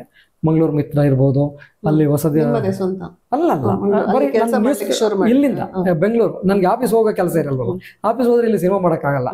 ಅದರಿಂದ ಬೇರೆ ಬೇರೆ ಪತ್ರಿಕೆಗಳಿಗೆ ಕೆಲಸ ಮಾಡ್ಕೊಂಡು ಬಂದೆ. ಕರಾವಳಿ ಮಾರುತ ಮಾಡಿದೆ, ಹೊಸ ಸಂಜೆ ಮಾಡಿದೆ, ವಿಜಯ ಕಿರಣ ಮಾಡಿದೆ, ಬೇರೆ ಬೇರೆ ಹಾಗೆ ನಿಮಗೆ ಹುಬ್ಳಿ ಬೇರೆ ಬೇರೆ ಕಡೆ ಪತ್ರಿಕೆಗಳಿಗೆ ಕೆಲಸ ಮಾಡೋಕ್ಕೆ ಸ್ಟಾರ್ಟ್ ಮಾಡಿದೆ. ಆವಾಗ ಈ ಪತ್ರಿಕೆಗಳು ಏನಾಗುತ್ತೆ ಅಂದರೆ, ರಿಪೋರ್ಟು ಫೋಟೋಸ್ ಎಲ್ಲ ಕಲೆಕ್ಟ್ ಮಾಡಿ ಅಲ್ಲಿ ಕೊಟ್ಟದು ಒಂದು ತಿಂಗಳಿಗೆ ಏನೋ ಒಂದು ಅರ್ನಿಂಗ್, ನನಗೆ ಏನೋ ಒಂದು ಸ್ಯಾಲ್ರಿ ಬರ್ತಿತ್ತು. ಒಂದು ಅದು. ಎರಡನೇದಾಗಿ ಸಿನಿಮಾದ ಬಗ್ಗೆ ಏನೇ ಇದ್ರೂ ಕೂಡ ಮಾಧ್ಯಮ ಕ್ಷೇತ್ರದಲ್ಲೂ ಕೂಡ ನಾನು ಸಿನಿಮಾದ ಬಗ್ಗೆನೇ ಕೆಲಸ ಮಾಡೋದ್ರಿಂದ ನನಗೆ ಅದು ತುಂಬ ಆಸಕ್ತಿಗಿಂತಲೂ ತುಂಬ ಮನಸ್ಸಿಗೆ ಭಾರಿ ಖುಷಿ ಕೊಡ್ತಾ ಇತ್ತು. ಅದರಿಂದ ಸಿನಿಮಾನೂ ಆಯಿತು, ಈ ಕಡೆ ಮಾಧ್ಯಮನೂ ಆಯಿತು. ಆಮೇಲೆ ಮಾಧ್ಯಮಕ್ಕೆ ಸೇರ್ಕೊಂಡ್ಮೇಲೆ ಈ ತಾಳಿ ಕಟ್ಟುವ ಶುಭವೇಳೆ ಸಿನಿಮಾ ಡೈರೆಕ್ಷನ್ ಆದಮೇಲೆ ಯಾಕೋ ನನ್ನ ಮನಸ್ಸಿಗೆ ಸ್ವಲ್ಪ ಬೇಸರ ಆಯಿತು. ಯಾಕೆ ಅಂದರೆ ಸಿನಿಮಾ ರಿಲೀಸ್ ಆಗುತ್ತೆ 10:30 ಗಂಟೆಗೆ ETVಯಲ್ಲಿ ನನ್ನನ್ನು ಇಂಟರ್ವ್ಯೂ ಕರೀತಾರೆ. 10:30 ಗಂಟೆ ಇಂಟರ್ವ್ಯೂ ಕರೆತಿದ್ದಾಗೆ ಒಬ್ಬೊಬ್ಬರದ್ದು ಕಾಲ್ಗಳು ಬರೋಕ್ಕೆ ಸ್ಟಾರ್ಟ್ ಆಗುತ್ತೆ. ಒಂದು ಲೇಡಿ ಜಯನಗರದವರು ಅಂತ ಫೋನಲ್ಲಿ ಮಾತಾಡ್ತಾರೆ, ನಿಮ್ಮ ಸಿನಿಮಾ ತುಂಬ ಚೆನ್ನಾಗಿ ಮಾಡಿದ್ದೀರಿ, ಭಾರಿ ಖುಷಿ ಆಯಿತು, ಒಂದು ಫ್ಯಾಮಿಲಿ ಸೆಂಟಿಮೆಂಟು, ಈ ಥರದ ಸಿನಿಮಾಗಳು ಮುಂದೆನೂ ಮಾಡಿ ಅದು. ನನಗೆ ಸಡನ್ ಫ್ಲಾಶ್ ಆಗಿಲ್ಲ. ಹೌದಾ, ಓಕೆ ಅಂದೆ. ಅಲ್ಲ ರೀ, 11:11 ಆಗಿದೆ, ಸಿನಿಮಾ ಇನ್ನೂ 10:00ವರೆಗೆ ಶೋ ಆಗಿತ್ತು, 1 ಗಂಟೆ ಮುಗೀತು, ನಾನು ಚೆನ್ನಾಗಿ ಸಿನಿಮಾ ಮಾಡಿದೆ, ನಿಮಗೆ ಗೊತ್ತು? ಇಲ್ಲ, ನೀನು ತಂದೆ ನನಗೆ ಬರುವಾಗ CD ತಂದಿದ್ರು. ನನಗೆ ಒಂದೇ ಸರಿ ಬೇಜಾರಲ್ಲ, ಮೂರ್ಛೆ ಹೋಗೋದಷ್ಟೇ ಬಾಕಿ. ಯಾಕೆಂದರೆ ಅದನ್ನು ಉದಯ ಮರಕಿನವರು ಕನ್ನಡಪ್ರಭದಲ್ಲೂ ಕೂಡ ಬರೆದಿದ್ರು, ಮೂರ್ಛೆ ಹೋಗ್ಬಿಟ್ರು ವಿಶ್ವನಾಥ್ ಅಂತ. ಯಾಕೆಂದರೆ ನಾನು ಎಲ್ಲವನ್ನ ಒಂದೊಂದ್ಸರಿ ಎಷ್ಟು ಬೇಸರ ಆಗಿದೆ, ಎಷ್ಟು ಖುಷಿ ಇರುತ್ತೋ ಅಷ್ಟೇ ಬೇಸರ ಆಗುತ್ತೆ. ಯಾಕೆಂದರೆ ಈಗ ನೋಡಿ, ಅವ್ರೇನೋ ಯಾರೋ ಪೈರಸಿ ಮಾಡೋದು, CD ತಗೊಂಡು ಹೋದ್ರು. ನಮ್ಮ ಪಾಡೇನು, ನನ್ನ ನಂಬಿ ಒಂದು ಪ್ರೊಡ್ಯೂಸರ್ ನಾವು ಯಾವುದು ಆ್ಯಕ್ಚುಲಿ ಪಾರ್ಟ್ನರ್ಸ್ ಒಂದಷ್ಟು ಜನ ಸೇರಿಸ್ಕೊಂಡು ಸಿನಿಮಾ ಮಾಡಿದ್ದು. ಅವಾಗ ಅವ್ರಿಗೆ ನಾವು ಏನು ಆನ್ಸರ್ ಮಾಡೋಕ್ಕಾಗುತ್ತೆ? ಎಲ್ಲರೂ ಈ CD ತಗೊಂಡೋಗಿ ಸಿನಿಮಾ ನೋಡಿ ಈ ಥರ ಆದಾಗ ಅದು. ಎರಡನೇದಾಗಿ ಅದರಲ್ಲಿ ಅಭಿನಯಿಸಿದ ಕಲಾವಿದರು ನನಗೆ ಪಬ್ಲಿಸಿಟಿಗೆ ಬರಲಿಲ್ಲ. ಅವಾಗ ಇನ್ನೊಂದು ಬೇಸರ. ಯಾಕೆಂದರೆ ಒಗ್ಗಟ್ಟು ಅನ್ನೋದು ಇಲ್ಲ ಅನ್ನೋದಕ್ಕೆ ಇದೊಂದು ಸಾಕ್ಷಿ. ಎಲ್ಲರೂ ಕೇಳಿದ್ದೆ, ಅವ್ರ ಪಾಡಿಗೆ ಬರ್ತಾ ಅವರು ಏನೋ ಮಾತಾಡೋದು, ಒಂದೊಂದು ಕಾರಣ ಕೊಡ್ತಾರೆ, ಏನೋ ಆಯಿತು, ಸಿನಿಮಾ ಒಳ್ಳೆ ರಿಪೋರ್ಟ್ ಬಂತು. ಅವಾರ್ಡ್ ಬರುವ ಸಂದರ್ಭದಲ್ಲಿ ನನ್ನ ಸಿನಿಮಾವನ್ನು ತುಳಿತಾರೆ, ರಿಮೇಕ್ ಸಿನಿಮಾಕ್ಕೆ ಅವಾರ್ಡ್ ಕೊಡ್ತಾರೆ. ಬೆಳಿಗ್ಗೆವರೆಗೆ ನನ್ನ ಸಿನಿಮಾ ಇತ್ತು ಲಿಸ್ಟಲ್ಲಿ, ತಾಳಿ ಕಟ್ಟುವ ಶುಭವೇಳೆ ಬೆಸ್ಟ್ ಪಿಕ್ಚರ್ ಅಂತ. ಬೆಳಿಗ್ಗೆ ಆ ವರ್ಷದ ಸಿನಿಮಾದ ಲಿಸ್ಟು ಬೆಳಿಗ್ಗೆ ಹೋಗಿ ಸಾಯಂಕಾಲ ಅನೌನ್ಸ್ ಆಗುವಾಗ ಒಂದು ರಿಮೇಕ್, ತಮಿಳಿನಿಂದ ಕನ್ನಡಕ್ಕೆ ರಿಮೇಕ್ ಆಗುವ ಸಿನಿಮಾಕ್ಕೆ ಅವಾರ್ಡ್ ಕೊಡ್ತಾರೆ. ಅವಾಗ ಆಯಿತು, ಹಾಗಾದರೆ ನಮ್ಮ ಕನ್ನಡ ಇದರಲ್ಲಿ ನಮಗೆ ಯಾವುದಕ್ಕೆ ನಮಗೆ ಅವಕಾಶ, ಇದು ನಾವು ಹೇಗೆ ಬೆಳೆಯೋದು, ಏನು ಮಾಡೋದು ನಾವು? ಈ ಥರ ಆದರೆ ಅವಾರ್ಡ್ ಬಂದಾಗ ನಮಗೆ ನ್ಯಾಯಯುತವಾಗಿ ಸಿಗಲ್ಲ. ಒಂದು ವೇಳೆ ನಾವು ಸಿನಿಮಾ ಮಾಡೋಕ್ಕೆ ಹೋದರೆ ನಮಗೆ ಅದರಲ್ಲಿರುವ ತಂತ್ರಜ್ಞರ ಆಗಲಿ ಅಥವಾ ಕಲಾವಿದರಾಗಲಿ ಯಾರು ನಮಗೆ ಸಪೋರ್ಟ್ ಮಾಡಲ್ಲ. ಈಗ ಸಿನಿಮಾ ಹೇಗೆ ಮಾಡಬೇಕು? ಒಂದು 3-4 ಸಿನಿಮಾ ಮಲಯಾಳಿ ಒಬ್ಬರು ಪ್ರೊಡ್ಯೂಸರ್ ಬಂದರು. ಇಲ್ಲ, ನಾನು ಸದ್ಯ ಸಿನಿಮಾ ಮಾಡೋದಿಲ್ಲ ಅಂದೆ. ನನಗೆ ಕೆಲಸ ಮಾಡೋಕ್ಕೆ ಬರವಣಿಗೆ ಇದೆ, ದೇವರೊಂದು ಬರವಣಿಗೆ ಕೊಟ್ಟಿದ್ದಾರೆ, ಮಾಡ್ತೀನಿ ಅಂತ ಹೇಳಿ ಸಿನಿಮಾ ಡೈರೆಕ್ಷನಿಂದ ಸ್ವಲ್ಪ ಹೆಜ್ಜೆನ ಹಿಂದೆ ಇಟ್ಟೆ. ಯಾಕೆಂದರೆ ನನಗೆ ಸಿನಿಮಾ ನಾವು ಮಾಡೋದು, ನಾವು ನಮಗೆ ಸಂತೋಷಕ್ಕೆ ಮಾತ್ರ ಅಲ್ಲ, ನಾವು ಮಾಡಿದ ಒಂದು ಸಾಧನೆ ಆಗಬೇಕು. ಸಾಧನೆ ಆಗಬೇಕಾದ್ರೆ ಅದಕ್ಕೆ ಪೂರಕವಾದಂಥ ವ್ಯವಸ್ಥೆ ಇರಬೇಕು. ಇದು ಯಾರ್ದೋ ಒಂದು ಇನ್ಫ್ಲುಯೆನ್ಸ್ಗೆ, ಯಾರ್ದೋ ಒತ್ತಾಯಕ್ಕೆ ಅವಾರ್ಡ್ಗಳು ಬೇರೆ ಕಡೆ ಹೋಗ್ತವೆ, ಏನೇನೋ ಆಗ್ತವೆ. ಅದರಿಂದ ತುಂಬ ಬೇಸರ ಆಯ್ತು ನನಗೆ. ಅವಾಗ ಇವ್ರ ಹತ್ರ ಅವಾಗಿನ ವಾರ್ತಾ ಮಿನಿಸ್ಟರ್ ಹತ್ರ ಹೋಗಿ ಮಾತಾಡಿದೆ. ತಪ್ಪು ಮಾಡ್ತಾ ಇದ್ದೀರಾ ನೀವು, ಕನ್ನಡ ನನಗೆ ಕೊಡಿ ಅಂತ ನಾನು ಕೇಳ್ತಾ ಇಲ್ಲ, ನಿಜವಾದ ಪ್ರತಿಭೆಗಳಿಗೆ ನೀವು ಅವಕಾಶ ಕೊಡಬೇಕು ಅಂತ. ಇಲ್ಲ ಏನೋ ಆಗೋಯ್ತು ಹಂಗೆ ಹಂಗೆ ಅಂತ ಹೇಳಿದ್ರು, ನನ್ನನ್ನು ಸಮಾಧಾನ ಮಾಡಿ ಕಳಿಸ್ಕೊಟ್ರು. ಅಲ್ಲಿಂದ ಮತ್ತೆ ನಾನು ಇದನ್ನೇ ಮಾಧ್ಯಮ ಇದನ್ನೇ ಕಂಟಿನ್ಯೂ ಮಾಡಿದೆ. ಜಿ ಟಿ ವಿಯಲ್ಲಿ ಸೇರ್ಕೊಂಡು ಒಂದು 2 ಪ್ರೋಗ್ರಾಮು, ವೀಕ್ಲಿ 2 ಪ್ರೋಗ್ರಾಮ್ ಮಾಡಿಕೊಡ್ತಾ ಇದ್ದೆ. ವಿಜಯ ಕರ್ನಾಟಕ ಸೇರಿಕೊಂಡೆ. ಹೀಗೆ ಬೇರೆ ಬೇರೆ ಕಡೆ ಕೆಲಸ ಮಾಡ್ತಾ ಮಾಧ್ಯಮದಲ್ಲಿ ಮುಂದುವರೆದೆ. ಈಗ ನಾನು ಅದೇ ಒಂದು ಸಿನಿಮಾ ಪ್ರೊಡಕ್ಷನ್ ಮಾಡಿದೆ. ಪ್ರೊಡಕ್ಷನ್ ಆ್ಯಕ್ಚುಲಿ ಕೊರೋನಾ ಮುಂಚೆನೇ ಮಾಡಿದ್ದೀನಿ. ಈಗ ಅದು ಕಂಪ್ಲೀಟ್ ಆಗಿ ರೆಡಿ ಇದೆ ಸದ್ಯಕ್ಕೆ ರಿಲೀಸ್ಗೆ. ಸೊ ಆ ಕಾಲದಲ್ಲೇ ನಿಮಗೆ ಆರ್ಟಿಸ್ಟ್ ನಾನ್ ಕಾಪರೇಷನ್, ಪ್ರಮೋಷನ್ಗೆ ಬರೋದಿಲ್ಲ, ಪೈರಸಿ ಹಾವಳಿ, ಈ ಏನು ಅವಾರ್ಡ್ಗಳಲ್ಲಿ ಪಾಲಿಟಿಕ್ಸ್ ಆಗಿನಿಂದಲೇ ಇದೆ. ಅದಕ್ಕಿಂತ ಹಿಂದಿನಿಂದಲೂ ಇದೆ. ಯಾಕೋ ಹೆಚ್ಚಿನವರು ಸಿನಿಮಾ ಕ್ಷೇತ್ರಕ್ಕೆ ಬಂದು ಸಿನಿಮಾದಲ್ಲಿ ಒಳ್ಳೆ ರೀತಿಯ ಸಿನಿಮಾ ಮಾಡಿ ಅದು ಎಲ್ಲ ರೀತಿಯಲ್ಲೂ ವಂಚಿತರಾದ್ಮೇಲೆ ಸಿನಿಮಾ ರಂಗವನ್ನೇ ಬಿಟ್ಟು ಹೋದವರಿದ್ದಾರೆ. ಆದ್ರೆ ನಾವು ಬಿಟ್ಟು ಹೋಗಿಲ್ಲ. ಯಾಕೆಂದ್ರೆ ಮಾಧ್ಯಮನ ಸಿನಿಮಾ ಇಂಡಸ್ಟ್ರಿ ಒಳಗೇನೆ ಏನಿದೆ ಅದರಲ್ಲಿ ತೊಡಸ್ಕೊಂಡು ಇಲ್ಲೇ ಕಂಟಿನ್ಯೂ ಆಗ್ತಾ ಇದ್ದೀನಿ. ಕೆಲವರು ತುಂಬಾ ಬೇಸರ ಆಗಿದೆ ಅಂದ್ರೆ ಒಂದು ಸಿನಿಮಾ ಮಾಡಬೇಕು, ನಾನು ಮಾಡಿ ಏನೋ ಒಂದು ಜನರಿಗೂ ತೋರಿಸ್ಬೇಕು, ನಂದೊಂದು ಸಾಧನೆ ಅಂತ ಆಗ್ಬೇಕು ಅಂತ ಬಂದವರಿಗೆ ನಿಮಗೆ ಅವಾರ್ಡು, ನೀವು ನ್ಯಾಷನಲ್ ಅವಾರ್ಡ್ ಇರ್ಬೋದು, ಸ್ಟೇಟ್ ಅವಾರ್ಡ್ ಇರ್ಬೋದು, ಅಥವಾ ನೀವು ಸಬ್ಸಿಡಿ ಏನಿದೆ ಅದರಲ್ಲೂ ಇರ್ಬೋದು, ಎಲ್ಲ ಇದರಲ್ಲೂ ವಂಚಿತರಾದವರೇ ಜಾಸ್ತಿ. ನಿಮಗೆ 2 ಪವರ್ ಅವನಲ್ಲಿ ಇದ್ರೆ ಅವ್ರು ಏನೋ ಮಾಡಿ ಕಲೆಕ್ಟ್ ಮಾಡ್ಕೊಂಡು ಬರ್ತಾರೆ. ಸೊ ಇಲ್ಲಿ ನನಗೆ ಒಂದು ಪ್ರಶ್ನೆ, ಈಗ ತುಂಬಾ ಜನರು ಅವಾರ್ಡ್ ತಗೊಳ್ತಾರೆ, ಸಬ್ಸಿಡಿಗಳನ್ನ ತಗೊಳ್ತಾರೆ, ಏನ್ ಮಾನದಂಡ ನಿಮ್ಮ ಪ್ರಕಾರ? ಆಕ್ಚುಲಿ ಅವರು ಒಂದು ಸಿನಿಮಾ ನೀತಿ ಅಂತ ಮಾಡ್ಕೊಂಡಿದ್ದಾರೆ. ಸಿನಿಮಾ ನೀತಿ ಪ್ರಕಾರ ಯಾವ ಸರ್ಕಾರನಾಗ್ಲಿ, ಯಾವುದೇ ವಾರ್ತಾ ಇಲಾಖೆಗಳಾಗ್ಲಿ ಅದನ್ನ ಮಾಡ್ತಾ ಇಲ್ಲ. ಅವ್ರಿಗೆ ಯಾರೋ ಬೇಕು ಒಬ್ಬರನ್ನ ಆಯ್ಕೆ ಮಾಡ್ಕೋತಾರೆ. ಈಗ ನಾನು ಮಾಧ್ಯಮದಲ್ಲಿ ಇದ್ಕೊಂಡು ಹೇಳಬಾರ್ದು, ಆದ್ರೂ ಕೂಡ ಸಿನಿಮಾ ನೀತಿಯಲ್ಲಿ ಒಬ್ಬ ಪತ್ರಕರ್ತನಿಗೆ ಅಲ್ಲಿ ಸಬ್ಸಿಡಿ ಕಮಿಟಿಯಲ್ಲಿ ಅಧ್ಯಕ್ಷ ಆಗುವ ಅವಕಾಶಗಳು ಇಲ್ಲ. ಆದ್ರೆ ಈಗ ಆಗಿದ್ದಾರೆ, ಸಬ್ಸಿಡಿ ಕೊಟ್ಟಿದ್ದಾರೆ. ಈಗ ನೀವು ಮಾನದಂಡ ಕೇಳಿದ್ರಿ, ನಾನು ಹಿಂದೆ ಕೊಟ್ಟ ಸಿನಿಮಾಗಳದ್ದು ಹೇಳ್ತೀನಿ, ಇತ್ತೀಚೆಗೆ ಕೊಟ್ಟಿರೋ ಸಿನಿಮಾಗಳು ಹೇಳ್ತೀನಿ. ಯಾರು ಕೂಡ ಒಂದು ಸಿನಿಮಾದ ಅದರದ್ದು ಏನು ಸಿದ್ಧಾಂತಗಳಿದೆ ಅಥವಾ ಒಂದು ಸಿನಿಮಾ ಈ ರೀತಿಯಾಗಿ ಒಂದು ಸಿನಿಮಾ ಇರಬೇಕು ಅಂತ ಒಂದು ಕಟ್ಟುನಿಟ್ಟಾಗಿ ಮಾಡ್ಕೊಂಡು ಬಂದ ನಿರ್ದೇಶಕನಿಗೆ, ನಿರ್ಮಾಪಕನಿಗೆ ಅದು ಪ್ರಶಸ್ತಿನೂ ಸಿಗಲ್ಲ, ಸಬ್ಸಿಡಿನೂ ಸಿಗಲ್ಲ. ಎಲ್ಲರೂ ಹೇಳ್ತಾರೆ ಸಬ್ಸಿಡಿ ಕೊಡ್ಬೇಕು, ಕೆಲವರು ಅರ್ಜಿ ಹಾಕ್ತಾರೆ ಯಾರಿಗೂ ಸಬ್ಸಿಡಿ ಕೊಡಬೇಡಿ, ಎಲ್ಲರೂ ಸಿನಿಮಾ ಮಾಡ್ತಾರೆ ಅಂತ ಮಾಡ್ತಾರೆ. ಕೆಲವರು ಏನ್ ಮಾಡ್ತಾರೆ, ಒಳಗಿಂದ ಸಮಥಿಂಗ್ ಕೊಟ್ಟು ಸಬ್ಸಿಡಿ ಪಡ್ಕೋತಾರೆ, ಅವಾರ್ಡ್ ಪಡ್ಕೋತಾರೆ. ಇದು ಇವತ್ತಿನಿಂದಲ್ಲ, ಆವತ್ತಿನಿಂದಲೂ ಅದು ಬಂದಿದೆ, ನಡ್ಕೊಂಡು ಬಂದಿದೆ. ಬಟ್ ಅದಕ್ಕೆ ಫುಲ್ ಸ್ಟಾಪ್ ಹಾಕೋರು ಯಾರು? ಇಂಡಸ್ಟ್ರಿ ಒಟ್ಟಾಗಬೇಕು. ಇಂಡಸ್ಟ್ರಿ ಒಟ್ಟಾಗಲ್ಲ, ಯಾವತ್ತಿಗೂ ಒಟ್ಟಾಗಲ್ಲ ಇಂಡಸ್ಟ್ರಿ. ನಾನು ಹೇಳೋದು, ನಾನು ಫಿಲಂ ಚೇಂಬರಲ್ಲೂ ಕಾರ್ಯಕಾರಿ ಸಮಿತಿಯಲ್ಲಿ ಇದ್ದೀನಿ. ನನ್ನನ್ನು ಅಲ್ಲೂ ಕೂಡ ವಿತರಕ ವಲಯದಲ್ಲಿ ಆಯ್ಕೆ ಮಾಡಿದ್ದಾರೆ. ಈ ಸಾರಿ ಎವ್ರಿ ಇಯರು ವಿತರಕ ವಲಯದಲ್ಲಿ ಓಟ್ ಹಾಕ್ತಾರೆ, ಅಲ್ಲಿ ನಾನು ಇದ್ದೀನಿ. ನಾನು ಚೇಂಬರ್ನವ್ರಿಗೆ ಅದೇ ಕೇಳೋದು, ನೀವು ಒಂದು ಹೆಡ್ ಆಫ್ ದಿ ಡಿಪಾರ್ಟ್ಮೆಂಟ್, ಎಲ್ಲರನ್ನ ಸೇರಿಸ್ಕೊಡಿ. ನೀವು ಇನ್ನೊಬ್ಬರಿಗೆ ಯಾರೋ ಹೋಗಿ ಅಲ್ಲಿ ವಾರ್ತಾ ಇಲಾಖೆ ಕೂತ್ಕೊಂಡು ಕೆಲಸ ಮಾಡ್ತಾರ ಆಗ್ಬಾರ್ದು. ನೀವು ಅದನ್ನ ಕ್ರೋಢೀಕರಿಸ್ಕೊಳ್ಳಿ. ನಮ್ಗೆ ತುಂಬಾ ಖುಷಿಯಾಗಿದೆ ಏನಂದ್ರೆ, ಛಾಯಾಗ್ರಾಹಕರ ಸಂಘದ ಅಧ್ಯಕ್ಷರಿದ್ದಾರೆ ಜಿ ಕೃಷ್ಣ, ಅವರು ಇದಕ್ಕೆಲ್ಲ ಅವರು ಸಪೋರ್ಟ್ ಮಾಡ್ತಾರೆ. ಹೌದು, ನಮ್ಗೆ ಬೇಕು, ನಮ್ಮ ಇಂಡಸ್ಟ್ರಿ ಉಳಿಬೇಕು, ಏನ್ ಮಾಡ್ಬೇಕು, ಈ ಇಂಡಸ್ಟ್ರಿ ಉಳಿಬೇಕಾದ್ರೆ ನಾವೆಲ್ಲ ಒಟ್ಟಿಗೆ ಆಗ್ಬೇಕು, ಎಲ್ಲ ಸೇರ್ಕೊಂಡು ನಾವು ಪ್ರೊಟೆಸ್ಟ್ ಮಾಡೋಣ. ಅಥವಾ ಸಬ್ಸಿಡಿ ಕೆಲವ್ರು ಬೇಡ ಅಂತಾರೆ, ಕೆಲವ್ರು ಬೇಕು ಅಂತಾರೆ. ನೀವು ಒಳ್ಳೆ ಸಿನಿಮಾಗಳಿಗೆ ಸಬ್ಸಿಡಿನ ಕೊಡಿ. ಸಬ್ಸಿಡಿ ಯಾಕೆ ಕೊಡಬಾರ್ದು? ಟ್ಯಾಕ್ಸ್ ತಗೊಳಲ್ವಾ? ನಮಗೆ ಸಿನಿಮಾದವ್ರಿಗೆ ಇನ್ನೊಂದು ನನಗೆ ತುಂಬಾ ಬೇಸರದ ವಿಷಯ ಅಂದ್ರೆ, ಸಿನಿಮಾ ನೋಡುವಾಗಲೇ ನೀವೊಂದು ಸಿನಿಮಾ ನೀವು ಸಿನಿಮಾ ಮಾಡಿದ್ದೀರಾ, ನಿಮ್ಗೆ ಗೊತ್ತಿದೆ, ಒಂದು ಡಿಸ್ಕ್ಲೈಮರ್ ಹಾಕ್ಬೇಕು. ನಾವು ಸಿನಿಮಾಕ್ಕೆ ಏನ್ ಹಾಕ್ಬೇಕು? ಡಿಸ್ಕ್ಲೈಮರ್ ಏನಿರುತ್ತೆ, ಡ್ರಿಂಕ್ಸ್ ಮಾಡಬಾರ್ದು ಅಥವಾ ಸ್ಮೋಕ್ ಮಾಡಬಾರ್ದು ಅಂತ ಹೇಳ್ತೀವಿ. ಕರೆಕ್ಟು. ನೀವು ಸಿಗರೇಟ್ನವ್ರ ಹತ್ರ ಟ್ಯಾಕ್ಸ್ ತಗೋತೀರಾ ಅಲ್ವಾ? ಎಲ್ಲರ ಹತ್ರ ಟ್ಯಾಕ್ಸ್ ತಗೊಂಡು ಅವ್ರ ಹತ್ರ ಸೇರಿಸಿ, ಅವ್ರ ಹತ್ರ ಕೂಡಿಸಿ ನಮ್ಮ ಸಿನಿಮಾದಲ್ಲಿ ಹಾಕ್ತಾರ. ಆಯ್ತು, ನಾವು ಹಾಕದಿದ್ರೆ ನಮಗೆ ಪನಿಷ್ಮೆಂಟ್. ಇನ್ನೊಂದು ಏನ್ ಗೊತ್ತಾ, ನಮಗೂ 15% GST. ಅಂದ್ರೆ ಅವ್ರು ಮಾಡೋ ತಪ್ಪನ್ನ ನಮ್ಮ ಕಡೆಯಿಂದ ವಸೂಲು ಮಾಡ್ತಾರೆ. ಇದ್ರ ಬಗ್ಗೆ ಯಾರು ಕೂಡ ಫೈಟ್ ಮಾಡ್ತಾ ಇಲ್ಲ. ಆ್ಯಕ್ಚುಲಿ ಇದ್ರ ಬಗ್ಗೆನೂ ಫೈಟ್ ಮಾಡಬೇಕು. ಎಲ್ಲ ಸೇರಿ ಬರೀ ಒಂದು ಏನು ಸಬ್ಸಿಡಿ, ಅವಾರ್ಡು ಅದು ಮಾತ್ರ ಅಲ್ಲ, ಎಲ್ಲ ವಿಷಯದಲ್ಲೂ ಈಗ ಒಬ್ಬ ನಿರ್ಮಾಪಕ ಒಬ್ಬ ಸಿನಿಮಾ ಮಾಡಿದಾಗ ಅವನಿಗೆ ಹೇಗೆ GST ಟ್ಯಾಕ್ಸ್ ಕಟ್ಟಕ್ಕೆ ಏನು ಟ್ಯಾಕ್ಸ್ ಪೇಯರ್ ಆಗ್ತಾನೋ, ಅದೇ ರೀತಿ ಯಾವ ರೀತಿ ಒಂದು ಪ್ರಾಣಿಗಳದ್ದು ಒಂದು ಕಂಡೀಷನ್, ಎಲ್ಲಿವರೆಗೆ ಅಂದ್ರೆ ಅಲ್ಲಿರುವ ಕಮಿಟಿಯವರಿಗೂ ಅದು ಸಮಾಧಾನ ಇದೆಯಾ ಗೊತ್ತಿಲ್ಲ ನನಗೆ, ಅಥವಾ ಅವರ ಒಂದು ದುಡ್ಡು ಮಾಡೋಕ್ಕೋಸ್ಕರ ಮಾಡಿದಾರೆ ಅಂತ ಗೊತ್ತಿಲ್ಲ. ನೀವು ಒಂದು ಶೂಟಿಂಗ್ ಮಾಡುವಾಗ ಬ್ಯಾಕ್ ಗ್ರೌಂಡ್ ಅಲ್ಲಿ ಒಂದು ಹಸು ಬರುತ್ತೆ, ಹೌದು. ಹಸುನ ಒಂದು ನಾವು ಏನ್ ಮಾಡ್ತೀವಿ, ಡೈರೆಕ್ಟ್ರೆ ಓಡಿಸಿರಿ ಅಂತೇಳಿ. ಯಾಕಂದ್ರೆ ಇದ್ರೆ ಇವರು ಪೆನಲ್ಟಿ ಆಗ್ತಾರೆ, ಪರ್ಮಿಷನ್ ಇಲ್ಲ. ಅದು ಓಡಿಸಿದಾಗ ನಾವು ಅದಕ್ಕೆ ಹಿಂಸೆ ಕೊಟ್ಟಾಗೆ. ಇವ್ರು ಹೇಳ್ತಾರೆ ಅದು ಅದು ಶೂಟಿಂಗ್ ಬ್ಯಾಕ್ ಗ್ರೌಂಡ್ ಅಲ್ಲಿ ಇದ್ರೆ ಹಿಂಸೆ, ಅದ್ರ ಪಾಡಿಗೆ ಅದು ಮೇವ್ತಾ ಇರ್ತದೆ ಅಲ್ವಾ, ಅದು ಹಿಂಗೆ ತಪ್ಪಾಗುತ್ತೆ. ಇದ್ರ ಬಗ್ಗೆ ಯಾರಿಗೂ ಅರ್ಥ ಆಗ್ತಾ ಇಲ್ಲ. ಕರ್ನಾಟಕ ಸರ್ಕಾರ ಆಗ್ಲಿ, ಕೇಂದ್ರ ಸರ್ಕಾರ ಆಗ್ಲಿ, ಭಾರತ ಸರ್ಕಾರ ಆಗ್ಲಿ, ಸಿನಿಮಾದ ಅವರ ಮೇಲೆ ಯಾರಿಗೂ ಒಲವಿಲ್ಲ. ಅವರಿಗೆ ಪನಿಷ್ಮೆಂಟ್ ಇರುತ್ತೆ, ಎಲ್ಲ ವಿಧಗಳು ಟ್ಯಾಕ್ಸ್ ಇರುತ್ತೆ, ಎಲ್ಲವೂ ಇರುತ್ತೆ. ನಾನು ಲಾಸ್ಟ್ ಟೈಮು ನಮ್ಮ ಸೆಂಟ್ರಲ್ ಗೌರ್ಮೆಂಟ್ನ ಏನು ಫೈನಾನ್ಷಿಯಲ್ ಮಿನಿಸ್ಟರ್ ಇದ್ದಾರೆ ನಿರ್ಮಲಾ ಸೀತಾರಾಮನ್ ಅವರು ಬಂದಾಗ ಅವ್ರಿಗೆ ಕೇಳಿದ ಪ್ರಶ್ನೆ, ಸಿನಿಮಾದವ್ರಿಗೆ ಏನು ನಿಮ್ಮದು ಅಂತ ಬಡ್ಜೆಟಲ್ಲಿ ನೀವು ಎಲ್ಲಿವರೆಗೆ ಅಬ್ಸರ್ವ್ ಮಾಡಿರ್ತೀರಾ, ಯಾವುದು ನಮ್ಮ ಕರ್ನಾಟಕ ಸ್ಟೇಟ್ ಗೌರ್ಮೆಂಟ್ ಇರ್ಬೋದು, ಸೆಂಟ್ರಲ್ ಗೌರ್ಮೆಂಟ್ ಇರ್ಬೋದು, ಒಂದು ದಿವಸ ಆದರೂ ಸಿನಿಮಾದವ್ರಿಗೋಸ್ಕರ ಇಂಥ ಬಡ್ಜೆಟ್ ಮಾಡಿದ್ನಂತ ಒಂದು ತೆಗಿರಿ ಮೇಡಮ್, ಎಲ್ಲೂ ಇಲ್ಲ. ಸಿನಿಮಾದವ್ರಿಗೆ ಏನು ತಪ್ಪು ಮಾಡಿದ್ದಾರೆ? ನೀವು ಎಲ್ರಿಗೂ ಆ ನಿಧಿ ಈ ನಿಧಿ ಕೊಡ್ತೀರಿ. ಸಿನಿಮಾದವರು ಈಗ ರಿಟೈರ್ಡ್ ಆದವ್ರು ಇದ್ದಾರಪ್ಪ, ಅವ್ರಿಗೇನು ಕೊಡ್ತೀರಿ? ಇಲ್ಲ. ಬಟ್ ನಿಮಗೆ GST ಮತ್ತು ಟ್ಯಾಕ್ಸ್ ಕಟ್ಟಕ್ಕೆ ಇರಬೇಕು, ಅಥವಾ ಬೇರೆ ಪೆನಾಲ್ಟಿ ಇದು ಮಾಡೋಕ್ಕೆ ನಾವು ಬೇಕು. ಆಮೇಲೆ ನೀವು ಮಾಡುವ ತಪ್ಪನ್ನ ಮುಚ್ಚ, ಅದು ಈಗ ಏನದು ಧೂಮಪಾನ ಇದ್ರ ಬಗ್ಗೆ ಅವ್ರು ಮಾಡೋ ತಪ್ಪು, ನಾವು ಮಾಡೋ ತಪ್ಪಲ್ಲ. ನಾವು ಅದನ್ನ ನ್ಯಾಚುರಲ್ ಆಗಿ ತೋರಿಸಿದ್ರೆ ಅದು ಏನು, ಅದಕ್ಕೂ ಕೂಡ ನಾವು ಅದಕ್ಕೆ ಸಬ್ ಟೈಟ್ಲ್ ಹಾಕ್ಬೇಕು. ಈ ರೀತಿಯ ಒಂದು ವ್ಯವಸ್ಥೆ ಯಾವತ್ತು ಅದನ್ನ ಸರಿ ಮಾಡೋಕ್ಕೆ ಸಾಧ್ಯ ಇದೆಯಾ ಅವತ್ತು ಚಿತ್ರರಂಗ ಮುಂದುವರಿಯುತ್ತೆ.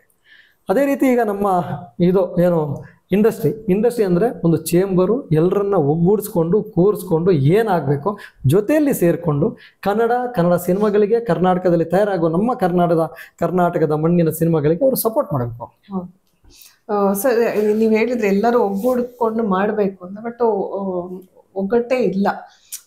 ಚೇಂಬರ್ ಅವ್ರ ಹತ್ರ ಏನಾದ್ರು ಕೇಳ್ಕೊಂಡು ಹೋದ್ರೆ ಅಲ್ಲಿ ಅವರು ಸ್ಪಂದಿಸೋದೇ ಇಲ್ಲ. ಈಗ ನಿಮ್ಮ ನಿರ್ದೇಶಕರ ಸಂಘ ಇದೆ, ಆಕ್ಟಿವ್ ಇದೆ, ಕೆಲಸಗಳು ಶುರು ಮಾಡಿದ್ದೀರಾ ನೀವು ಕೂಡ. ಬಟ್ ಒಬ್ಬ ಡೈರೆಕ್ಟರ್ ಏನೋ ಒಂದು ಸಿನಿಮಾದಲ್ಲಿ ಲಾಸ್ ಆದಾಗ್ಲೂ ಅಥವಾ ಅವನಿಗೆ ಆತರ ಸಮಸ್ಯೆ ಇದೆ ಅಂತ ಬಂದಾಗ ಆತ ಫಸ್ಟ್ ಮುಖ ಮಾಡೋದು ಚೇಂಬರ್ ಕಡೆ. ಅಲ್ಲಿ ಆಗ್ಲಿಲ್ಲ ಅಂದಾಗ ಬಹುಶಃ ನಿಮ್ಮನ್ನು ನೆನಪಾಗ್ಬೋದು, ಅಥವಾ ಕಲಾವಿದರ ಸಂಘ ಅಂತಿದೆ, ಅಥವಾ ಈ ಪ್ರಸಾದನ ಸಂಘ ಅಂತ ಇದೆ.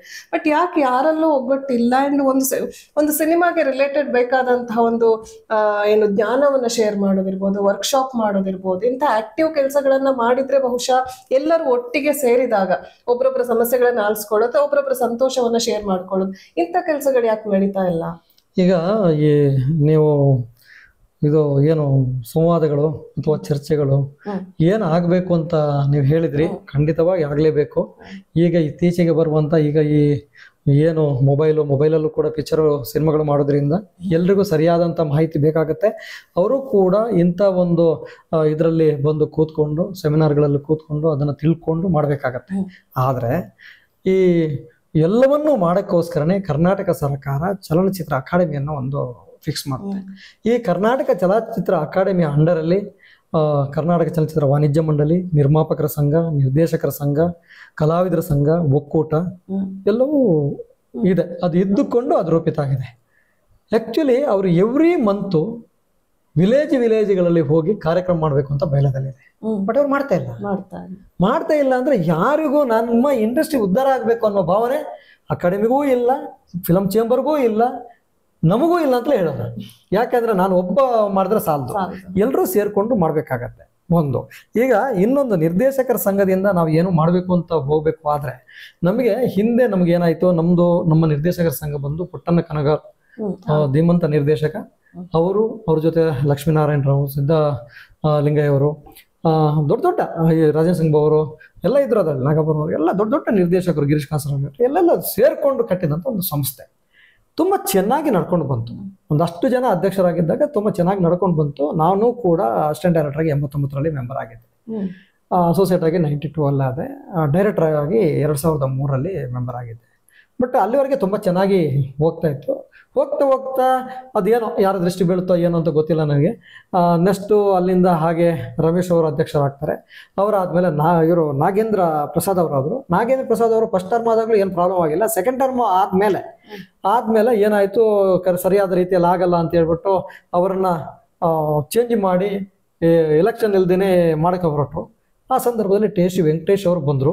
ಟಿ ಸಿ ವೆಂಕಟೇಶ್ ಅವರು ಬಂದಂಥ ಸಂದರ್ಭದಲ್ಲಿ ಎಲ್ಲಿವರೆಗೆ ಅದು ನಡೀತು ಅಂದರೆ ಅವ್ರ ಮೇಲೆ ಅಲಿಗೇಷನ್ಸ್ಗಳು, ಕೇಸ್ಗಳು, ಯಾರೋ ಒಂದು ಒಟ್ಟು ಜೊತೆಯಲ್ಲೇ ಇದ್ದವರು ಹೋಗ್ತಾರೆ, ಕೇಸ್ ಮಾಡ್ತಾರೆ. ಆಮೇಲೆ ಅವ್ರದ್ದು ಏನು ಫಾಲ್ಟ್ ಅಂತೇಳಿ ಎಲ್ಲ ಅಲ್ಲಿ ಮೆನ್ಷನ್ ಮಾಡಿದ್ದಾರೆ, ಮೆನ್ಷನ್ ಮಾಡಿ ಕೊಟ್ಟಿದ್ದಾರೆ. ನಾನು ಹೇಳೋದು ತಪ್ಪು ಮಾಡಿದ್ರೆ, ಈಗ ನಾನು ತಪ್ಪು ಮಾಡಿದ್ರೆ ಕೇಸ್ ಮಾಡೋದು ಬೇಡ ಅಂತ ಹೇಳ್ತಾ ಇಲ್ಲ. ಒಂದು ಇಂಡಸ್ಟ್ರಿ ಅಂದಮೇಲೆ ಅವ್ನು ತಪ್ಪು ಮಾಡಿದ್ರೆ ನೀವು ಒಂದು ಹೊರಗೆ ಒಂದು 10 ಜನ ಇದ್ದೀರಲ್ವಾ, ಕರೆದು ಕೂರಿಸಿ ಯಾಕೆ ಹೀಗೆ ಮಾಡ್ತಿದ್ರಿ, ಈಗ ತರ ಮಾಡ್ತಿರೋದು ಸರಿಯಲ್ಲ ಅನ್ನೋದನ್ನ ಎಲ್ಲರೂ ಕೂರಿಸ್ಕೊಂಡು, ಆಮೇಲೆ ಇದನ್ನು ಹಿರಿಯ ನಿರ್ದೇಶಕರಿದ್ದಾರೆ, ಕಟ್ಟಿದಂತ ಹಿರಿಯ ನಿರ್ದೇಶಕರುಗಳಿದ್ದಾರೆ, ಹಿರಿಯ ನಿರ್ದೇಶಕರು ಮೆಂಬರ್ಗಳಿದ್ದಾರೆ, ಅವ್ರನ್ನ ಕೂರಿಸ್ಕೊಂಡು ಇವ್ರು ತಪ್ಪು ಮಾಡ್ತಾ ಇದ್ದಾರೆ, ಇವ್ರನ್ನ ಸರಿ ಮಾಡಿಸಿ ಅನ್ನೋ ಕೇಳಕ್ಕೆ ಯಾಕೆ ಆಗ್ಲಿಲ್ಲ? ಕೇಳ್ಬೋದಿತ್ತಲ್ಲ, ಕೇಳಲಿಲ್ಲ. ಇವ್ರು ಅದನ್ನ ಯಾರೋ ಜೊತೆಯಲ್ಲಿ ಇದ್ದವರು ಸೇರಿ ಕೇಸ್ ಮಾಡಿದ್ರು. ಅವ್ರು ತಪ್ಪು ಮಾಡಿದ್ದಾರೆ, ಇವ್ರು ಕೇಸ್ ಮಾಡಿದ್ರು. ಆದ್ರೆ ಅವ್ರು ತಪ್ಪು ಮಾಡಿದಾರೆ ಅಂತ ಇವ್ರು ಕೇಸ್ ಮಾಡ್ತಾರೆ, ಅವ್ರು ತಪ್ಪು ಮಾಡಿದಾರೆ ಇಲ್ವೋ ಅನ್ನೋದನ್ನ ಡಿಸೈಡ್ ಮಾಡೋರು ಯಾರು? ಅದು ಗೊತ್ತಿಲ್ಲ. ಆಮೇಲೆ ಅದು ಕೇಸ್ ಆದ್ಮೇಲೆ ಅವ್ರು ತಪ್ಪು ಮಾಡಿದಾರೆ ಅಂತ ಏನೋ ಬಂದಿದೆ ಅಂತ ಇವರೆಲ್ಲ ಹೇಳಿದ್ರು. ಎಲ್ಲ ಆಯ್ತು. ಕೊನೆಗೆ ಸಂಘನೇ ಎಲ್ಲ ಬೀದಿಗೆ ಬಂದು ಬಿಡುವಂತ ಪರಿಸ್ಥಿತಿಯಲ್ಲಿ ಬಂತು. ನಾವು ಆ ಸಂದರ್ಭದಲ್ಲಿ ಏನು ನಮ್ಮ ಉಪನೋಂದಣಾಧಿಕಾರಿ ಏನಿದೆ, ಸಹಕಾರ ಸಂಘಗಳ ಇಲಾಖೆ, ಅದು ಬಂದು ಎಲ್ಲರನ್ನ ಕರೆಸಿ 6 ತಿಂಗಳು ಟೈಮ್ ಕೊಡ್ತೀವಿ, ನಾವು ಎಲೆಕ್ಷನ್ ಮಾಡ್ತೀವಿ ಅಂತ ಹೇಳಿ ಎಲೆಕ್ಷನ್ ಮಾಡಿದ್ರು. ಆಕ್ಚುಲಿ ನಾನು ನಿರ್ದೇಶಕರ ಸಂಘದಲ್ಲಿ ಇಲ್ಲಿವರೆಗೆ ನಾನು ಎಲೆಕ್ಷನ್ ಕಂಟೆಸ್ಟ್ ಮಾಡಿದವನೇ ಅಲ್ಲ. ನಾನು ಏನಿದ್ರು ಫಿಲಂ ಚೇಂಬರ್ ಒಂದು 20 ವರ್ಷದಿಂದ ಫಿಲಂ ಚೇಂಬರ್ ಅಲ್ಲಿ ಕಂಟೆಸ್ಟ್ ಮಾಡ್ತಾ ಇದ್ದೆ. ಯಾಕೆಂದ್ರೆ ನನಗೆ ಏನಾದ್ರೂ ಕೇಳಬೇಕು, ಯಾರಿಗೋ ಒಬ್ಬರು ಹೆಲ್ಪ್ ಆಗೋ ರೀತಿಯಲ್ಲಿ ಸ್ಪಂದಿಸಕ್ಕೋಸ್ಕರ ಅದು ಬೇಕು ಅಂತ ಬಂದೆ. ಇಲ್ಲಿ ನನ್ನ ಕೆಲವು ಸ್ನೇಹಿತರು, ಪತ್ತಿ ಗುರುಪ್ರಸಾದ್ ಇರ್ಬೋದು, ಕೆಲವರು ಸ್ನೇಹಿತರು ಯಾಕ್ರಿ ಇಲ್ಲೂ ಹಾಕ್ರಿ ನಾಮಿನೇಷನ್ ಹಂಗೆ ಹಿಂಗೆ ಅಂದ್ರು. ಆಯ್ತು, ನಮಗೆ ಹಿಂಗೆ ಡೈರೆಕ್ಟರ್ಗಳು, ಈಗಿನ ಡೈರೆಕ್ಟರ್ಗಳು ನಮ್ಗೆ ಓಟ್ ಹಾಕ್ತಾರೆ ಏನ್ರಿ ಹಂಗೆ ಹಿಂಗೆ ಅಂತ ಕೇಳಿದ್ವಿ.